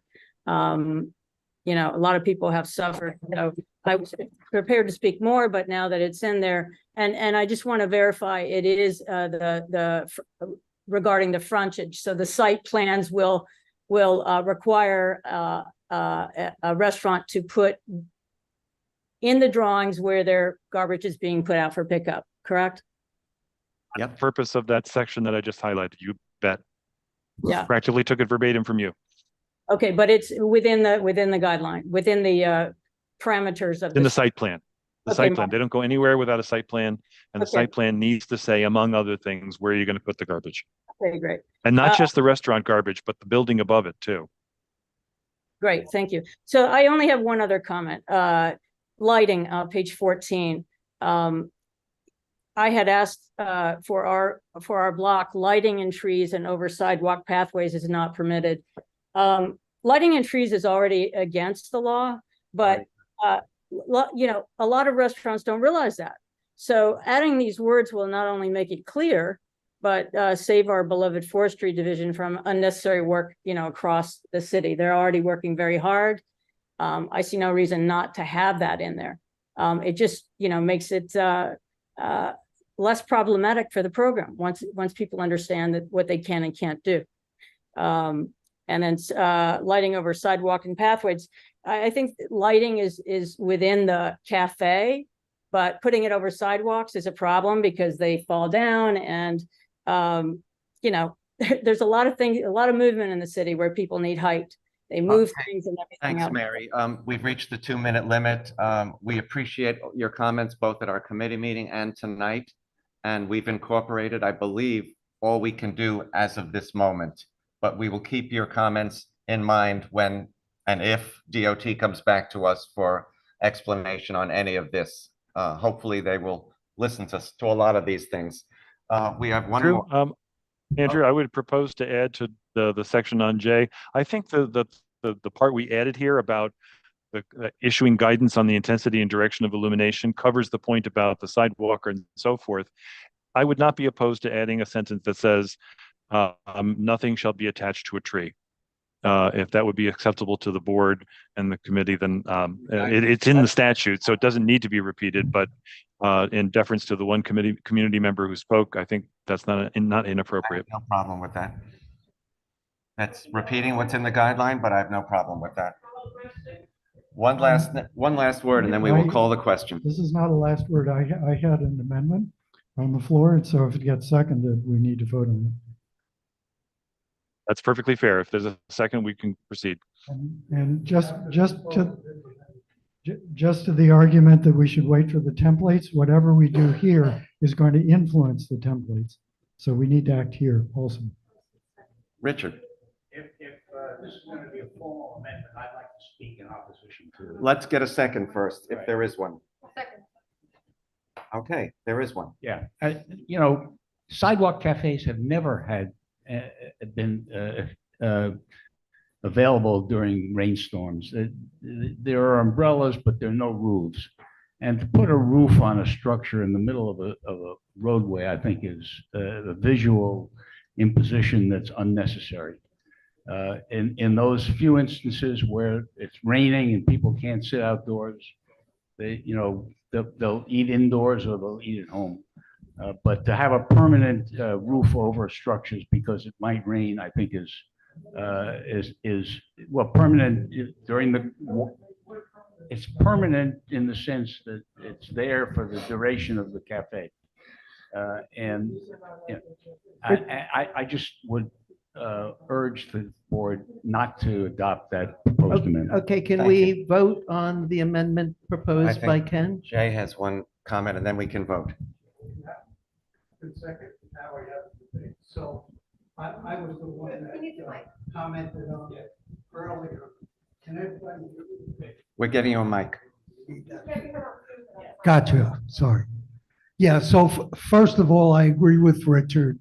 The concept of having some, as Ken put it, substantial structures to deal with occasional bad weather contravenes the entire thrust of this statute, which is to make these things movable and temporary, since they have to be assembled and disassembled at various times. There's no issue with extreme cold weather because they're shut down between November 1st and March 31st. And the theory that somehow they're beneficial to people who are concerned because of immunology conditions and exposure. These outdoor cafes were put into effect precisely because enclosed areas are the worst thing for contagion. It was at a time when indoor dining was prohibited. And the worst thing that you can do is enclose them further. So it flies in the face of the rationale Thank you, Jay. of this amendment. I think we're ready to vote on the amendment. Yes, we are. And can we all put into the system your vote on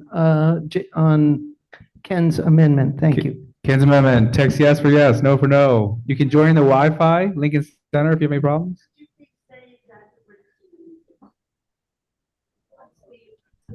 What's the amendment? What are we voting on? We're voting on whether we should make owners of these dining sheds make them more weatherproof than we are currently.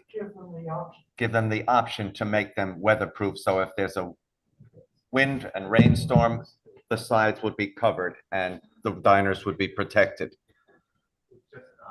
It's a.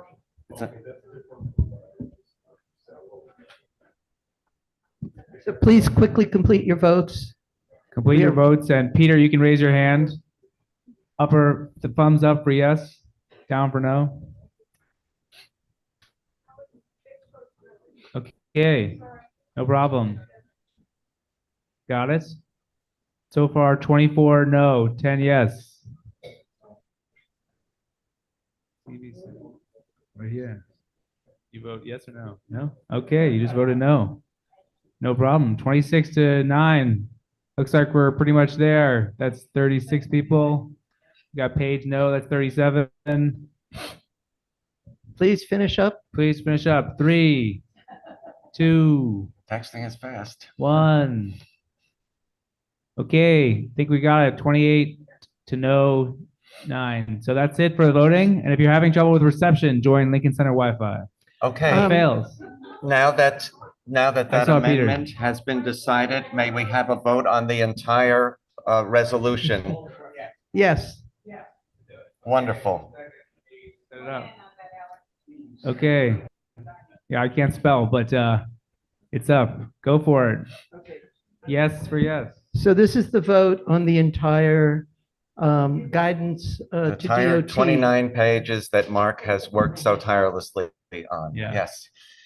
And everyone else has contributed to, I might add. And Peter, feel free It to is raise a your real hand. team effort. Thumbs up if yes. No if no. Okay, that's a yes for Peter. Yes. Paige, yes. No, it's okay. Okay, we got 29 yes, 28, 23, 4 abstentions. Okay. Solid. Okay. Okay. Thank you all for 29 for your interest and 2 yeses, so You have 31 one, 35. you I have have one one more. additional matter. Yes. Yes. Yeah, do you want me to take that too? Or do you want to do that, Andrew? if you voted no on the main resolution, you were not supporting. So it's one more yes on that. Okay. Done. Okay, we have one more resolution which will not be nearly as, hopefully, as that one. We had We had a request for a residential loading area in front of 212 West 72nd Street, an area that is plagued with double parked trucks, double parked cars, deliveries for Trader Joe's and Walgreens around the corner. The bus stop has already been moved once. This request for this residential loading zone was for 50 feet, which would have so relocated the bus stop, would have moved the problems on the southwest corner of Broadway and 72nd Street further west. The committee felt very strongly about this, and not only that, but everybody else would have requested one if we moved all of this happening at that corner further down the block. So the vote from the committee was 9-0 to 1-0, and non-committee board members present voted 2-0 to not support this request. And I submitted to you. So if you vote yes, you're voting to deny this request. Oh. Everybody understands that, right? Yeah, voting yes is to deny. So if you accidentally, as I did, voted no, I'm now just. You have to messaging change your yes. vote if you did. You can Yeah, just. because our resolution was to disapprove. So if you're supporting us, you're voting yes, I get it. which is what I'm doing right now. And Peter, I see your vote. Thank you. Yeah, yes is your disapproving. That was confusing. And I think that 34, yes. Paige is a yes. No problem. Thank you all. Okay, thank you. Thank you. 34-0-0. 36-0-0. Okay. 35, 36. Councilmember Brewer?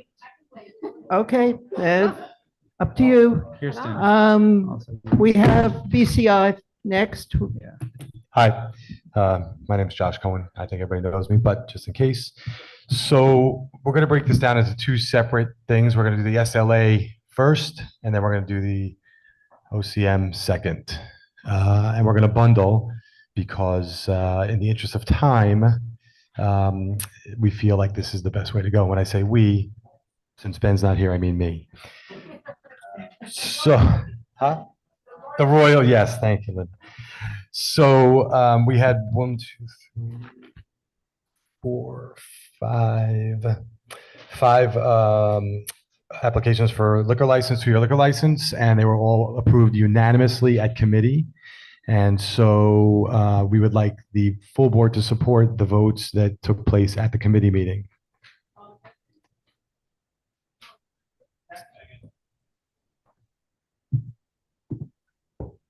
So this is a bundled vote To vote to approval of of the liquor numbers 4, 5, 6, 7, and 8. 7, and 8 on the agenda. Yes means yes. And yes means means yes. approve. I see your vote, Peter.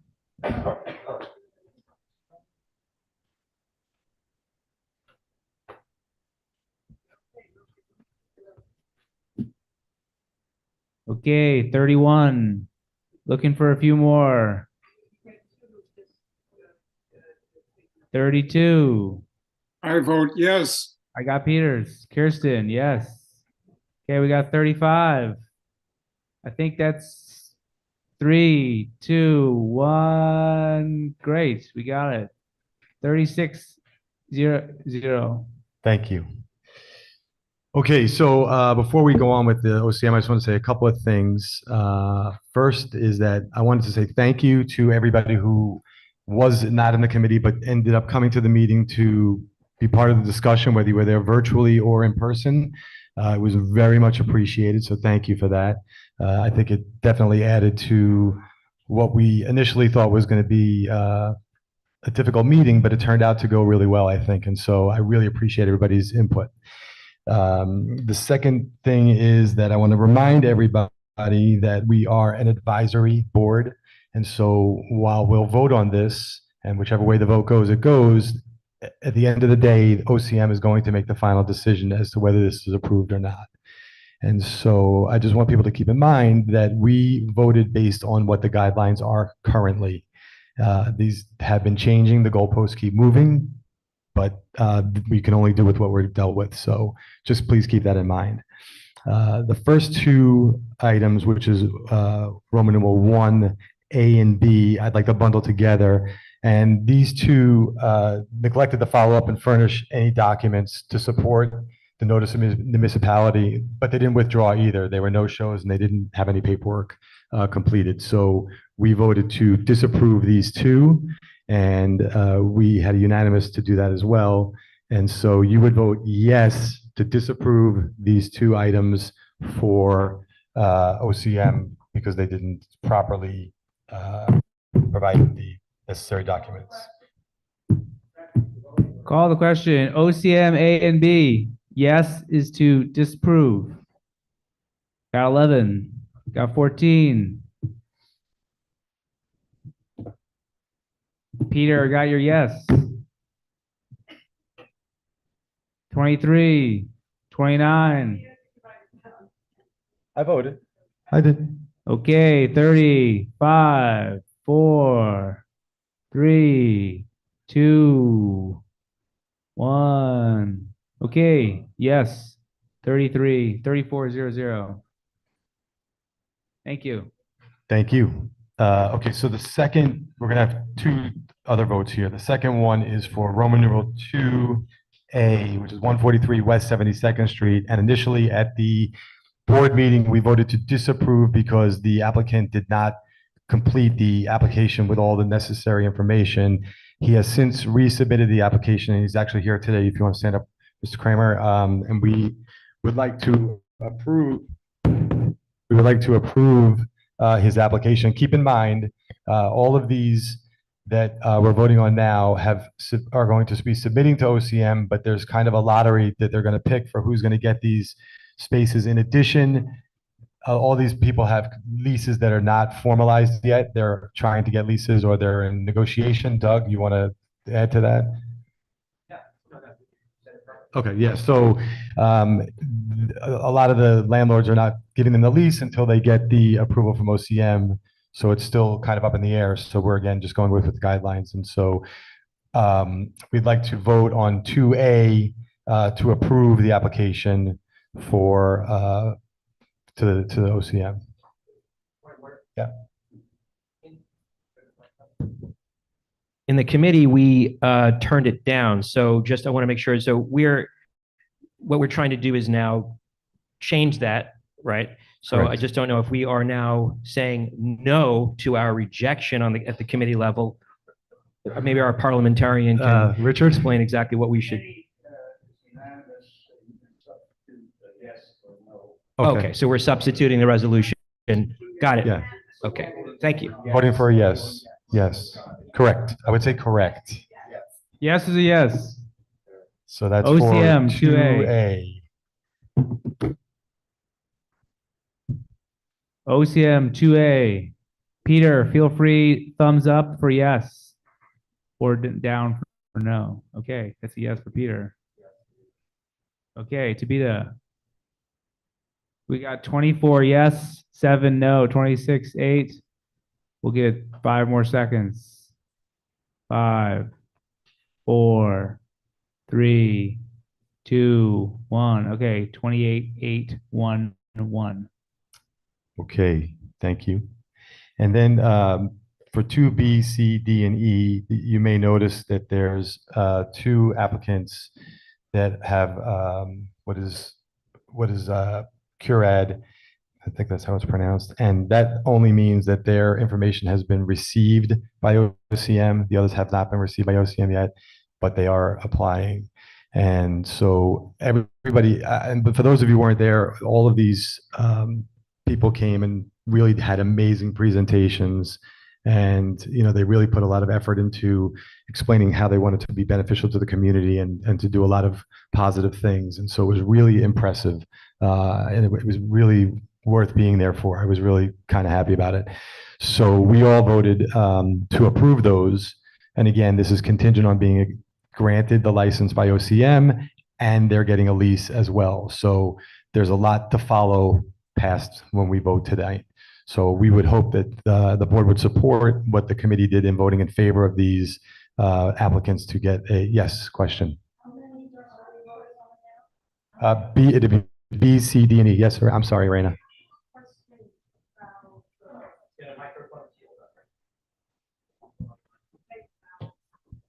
Matter that D and E are like a block away? Well, it does and it doesn't, because only one of them is going to get, they're not going to be both granted a license because they can't be within that. That's an excellent question. Yeah. So, and you'll also notice there are some that have applied for the same address.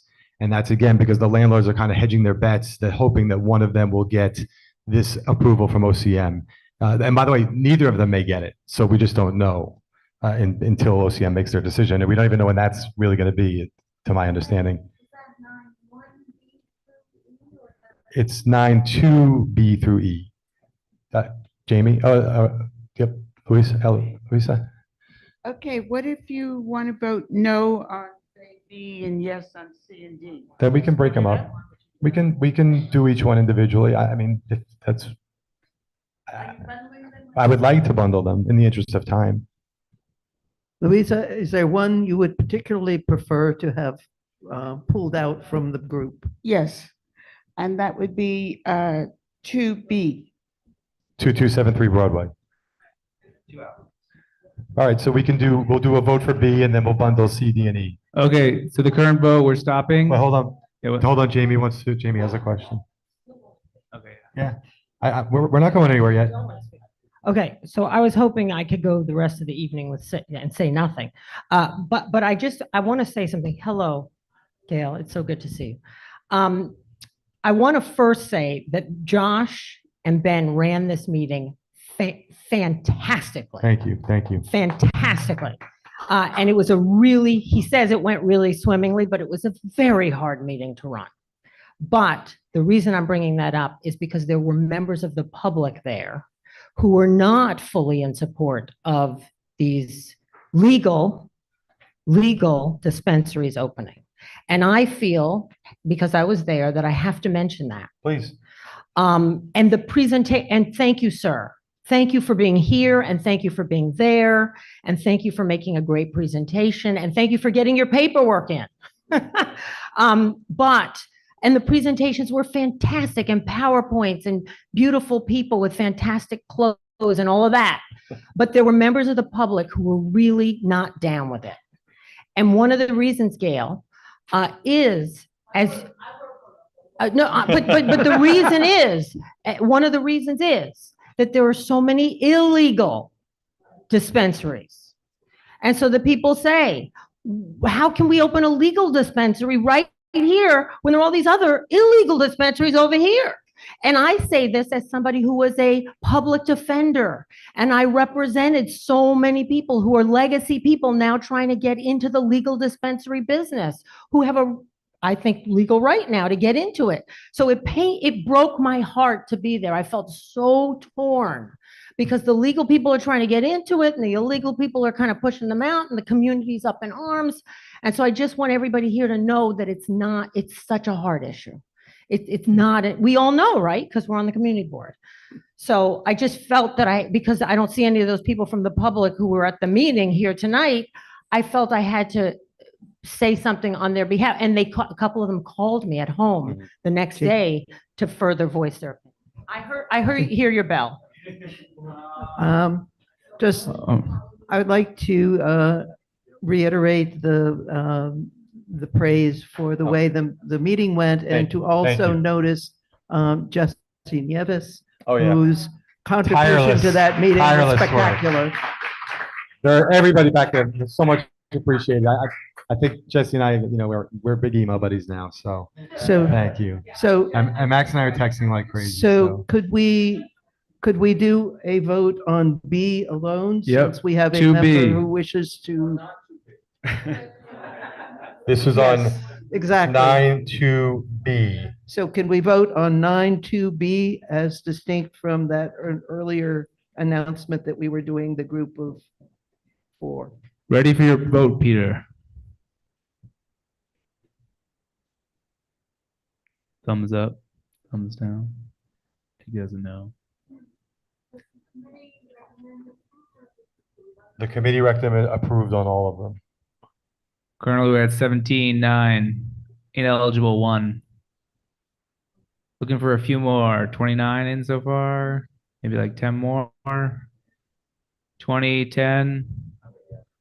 Pierce, yes. Tibita, yes. Okay, we got 23 to 11. 1-1. Yes. I got you, Peter. I got you. Okay. So we got 24, 11, 1-1. That's it. 24, 12, 1-1. Thank you. Now we're going to vote on 9-2C, D, and E. We're going to bundle those together. C, D, and E. And yes, Doug.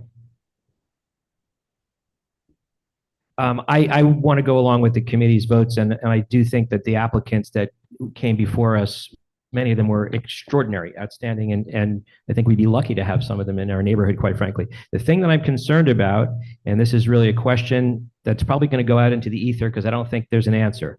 I understand that there are multiple applicants for the same addresses or the same address, and if we approve them, no matter what, they don't have to come back even when they do secure the location.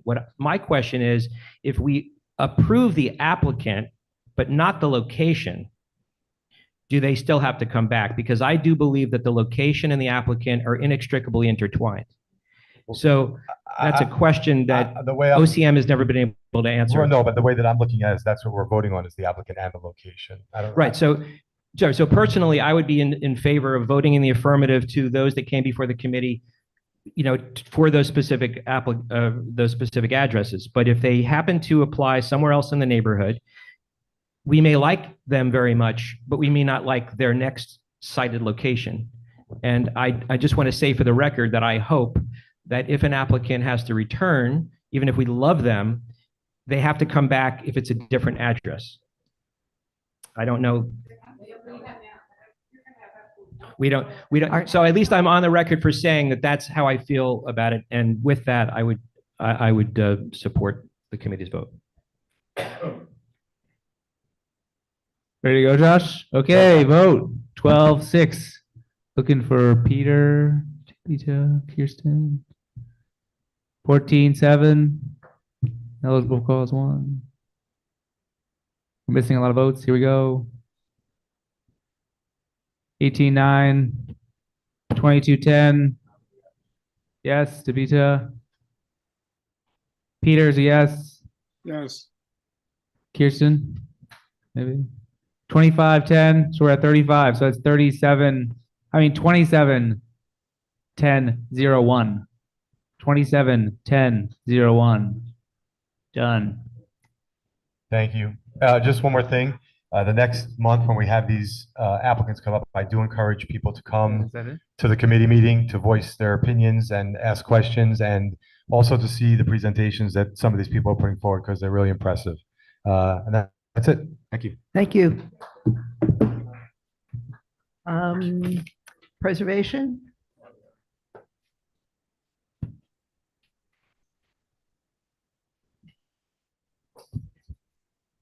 Okay. Imagine I have three for you. They are pretty straightforward. They are all, each of them involves a brownstone, and it's nothing we haven't seen before. So I'm hoping we can take you through this very quickly. Okay, I'm doing the first one, right? Okie dokie. Great.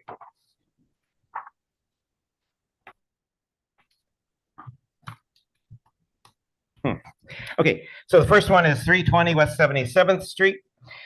This was slightly more complicated than the other ones. There, you'll see on your agenda that there were three parts to it. One concerned a bunch of things on the front facade, replacing of windows, replacing the main entrance, restoring the cornice on the top. This was I don't know if we have slides. Do we have slides? We have slides.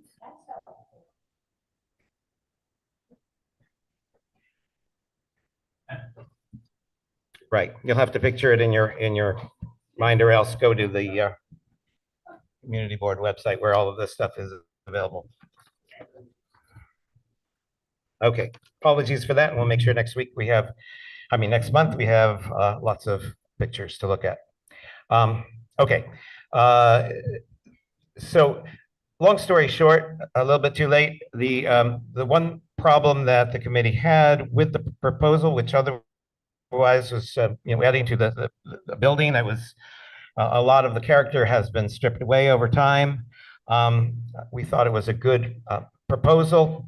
The one thing that we didn't go along with was on the front facade, replacing the windows with 4/4 type of windows, and that just didn't really fit in our minds with the rest of the historic district, and so therefore we felt that that was inappropriate, but the rest of the proposal was appropriate to the character of the historic district. And so we would urge you to vote in favor of this resolution, 320 West 77th.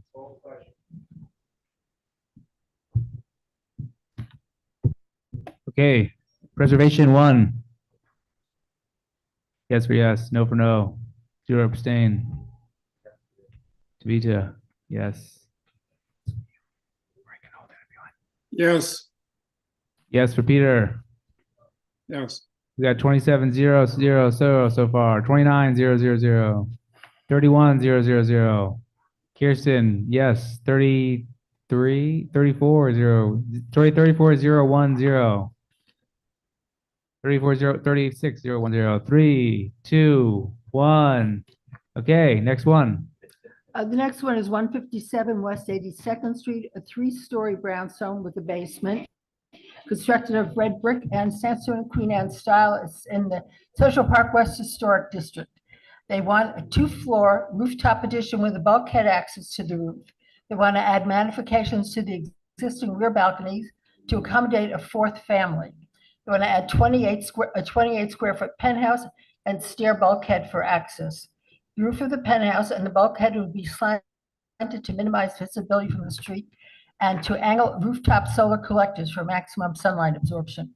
The bulkhead and penthouse are situated at the rear of the roof behind a peak dormer, mansard, and are not visible from the street. They will have a matte finish, zinc coat finish with a minimum light to minimize the light reflection. The modification of fenestration existing balconies in the rear yard, they want to replace the back facade with an existing the front facade is going to get the existing double hung windows. In the rear, they're going to replace the paired doors with single doors and side panels on the first floor. Second floor, they'll replace the paired operable casements. And on the top floor, they'll put a single pane tilt and turn window.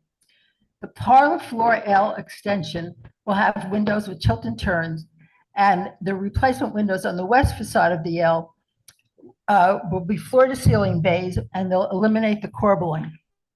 The resolution is to approve the modification to the front and rears as reasonable and appropriate, with a recommendation to replace the corbelling. And we approve the rooftop addition as reasonably appropriate to the landmark district. Take care.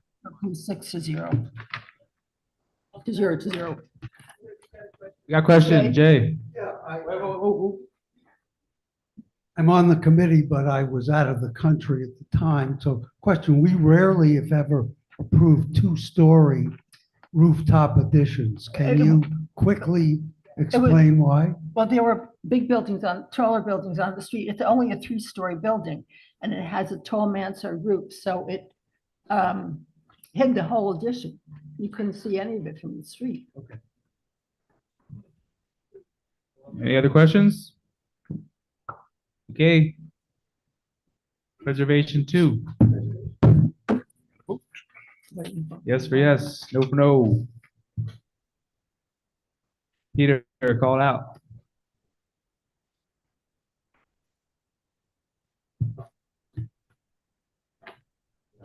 I vote yes. Thank you, Peter. Thank you, Tabitha. Okay, we got 34-300. 34-300. It's pretty close. 34-3. 5, 4, 3, 2. Oh, okay. Okay. No, wait. Just call it out. What do you got, Paige? No, okay. 34-400. Okay. 3, 2, 1. That's it.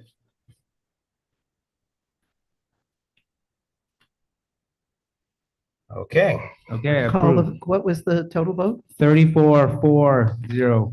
Thank you. Okay, thank you very much. The third and final townhouse, it's 60 West 91st Street, between Columbus and Central Park West. And it is the most modest of the three. They are proposing to add an additional floor to an existing L extension in the rear yard. So the part that sticks out in the back, they want to put one more floor on top of that. And so our committee was unanimous in supporting that as appropriate to the character of the historic district, and we would urge you to vote in favor.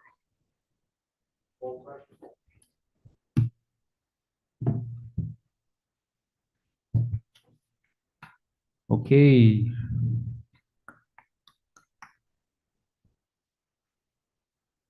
Kirsten, I see yours already in. 3100. Paige, yes. Tabitha, yes. 33100. Peter. Lost Peter.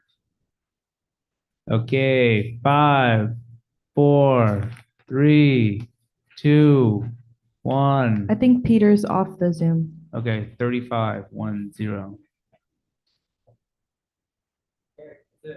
All right. Thank you very much. Thank you. Councilmember Brewer, would you like to come forward?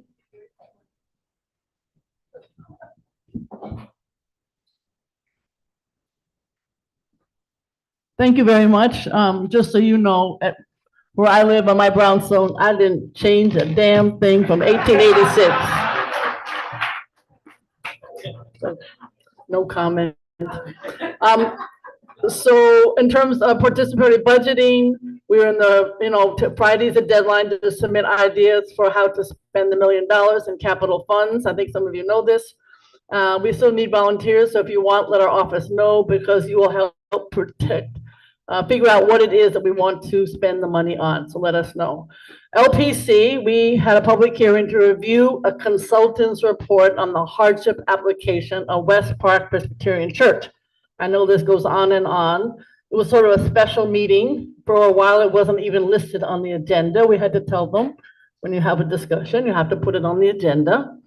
And we're hoping, it was kind of a strange discussion, because one of the consultants said that the developer's proposal, and Paige knows this better than I, was way too high. And then the other consultant said it wasn't. So to make a long story short, we're going to ask for another month from LPC to have responses come in from the center and the people who want to save the church. So it's still an ongoing discussion, just to let you know. 60th Street is the demarcation for congestion pricing. And so thanks to Doug Kleiman and MTA and community boards 8 and 4 and elected officials, we walked from the river Hudson all the way to the East River to see what some of the concerns are. In some cases, there's a building that has the building on one side and the garage on the other. And so all of these issues, hopefully MTA saw as a challenge. But the funniest one is the one that you can see how large the Easy Pass structures are. And they're over even Central Park, they're over every single avenue between here and the East River. But the funniest one is on Central Park West, because every Thanksgiving, they're gonna have to take this huge friggin' thing down so that the balloons can get through. So I said, who's paying for that? MTA or Macy's? Nobody seemed to know. But we'll see. I mean, I know there's a lawsuit, so Andrew Albert is their biggest supporter. I'm supportive, but I'm also tired of answering everybody's questions. So we'll see what happens. Andrew Albert can tell you everything you want to know. But thank you, Doug, for walking with us. It was a long walk, but I think it helped the MTA. In terms of this cannabis, which is endless, I did testify. I thought it was an excellent hearing that the state had. Certainly Liz Kruger was involved, and Jeremy Cooney on the finance and subcommittee on cannabis a couple of weeks ago. I don't think there's any answer. It was all about, you know, what do you do about the illegal sale of this cannabis? Mostly that's what it was related to. I've been working on it for months and months and months. 3 minutes. And the issue is, I'll be very quick, one more minute. The issue is that the city council now has a more detailed, nuanced bill. I don't know if any of this is going to work. I got to be honest with you. We still have 65 on the Upper West Side. Want to let you know that there was a big rally today for Israel, and we had an empty Shabbat table recently. There's a lot of bills that are going on about batteries. Again, the same problem, and the whole e-bike problem is really out of control. People are really upset. So we have, if you get our newsletter, I hope you do, you'll see there's a lot of movement in trying to deal with the battery issue and trying to deal with the issue of subscriptions. I think one of the groups that is great is a small nonprofit, a small for-profit startup out of Brooklyn that you pay $50 a month, and then you get to take a clean battery out of a vending machine, and then you put your old battery in. And that vending machine can be located anywhere. It doesn't have to be on 71st Street or Broadway. So I like this pop-up. I'm trying to get the fire department to agree to sign off on it. Because in order for it not to be a startup and a real company and go more broad than just Brooklyn, we need their participation at FDNY. That would make a big difference. I hope that happens. We have a lot of migrant issues, but we're all working through. I want to thank St. Paul and St. Andrew and JCC and parents who are working really, really hard, but particularly in the schools. We have a district office event at St. Agnes Library on November 20th. And then you should all know that we're collecting thousands of books, and at JCC in December, we will give them away to anybody who wants books for children. Thank you very much.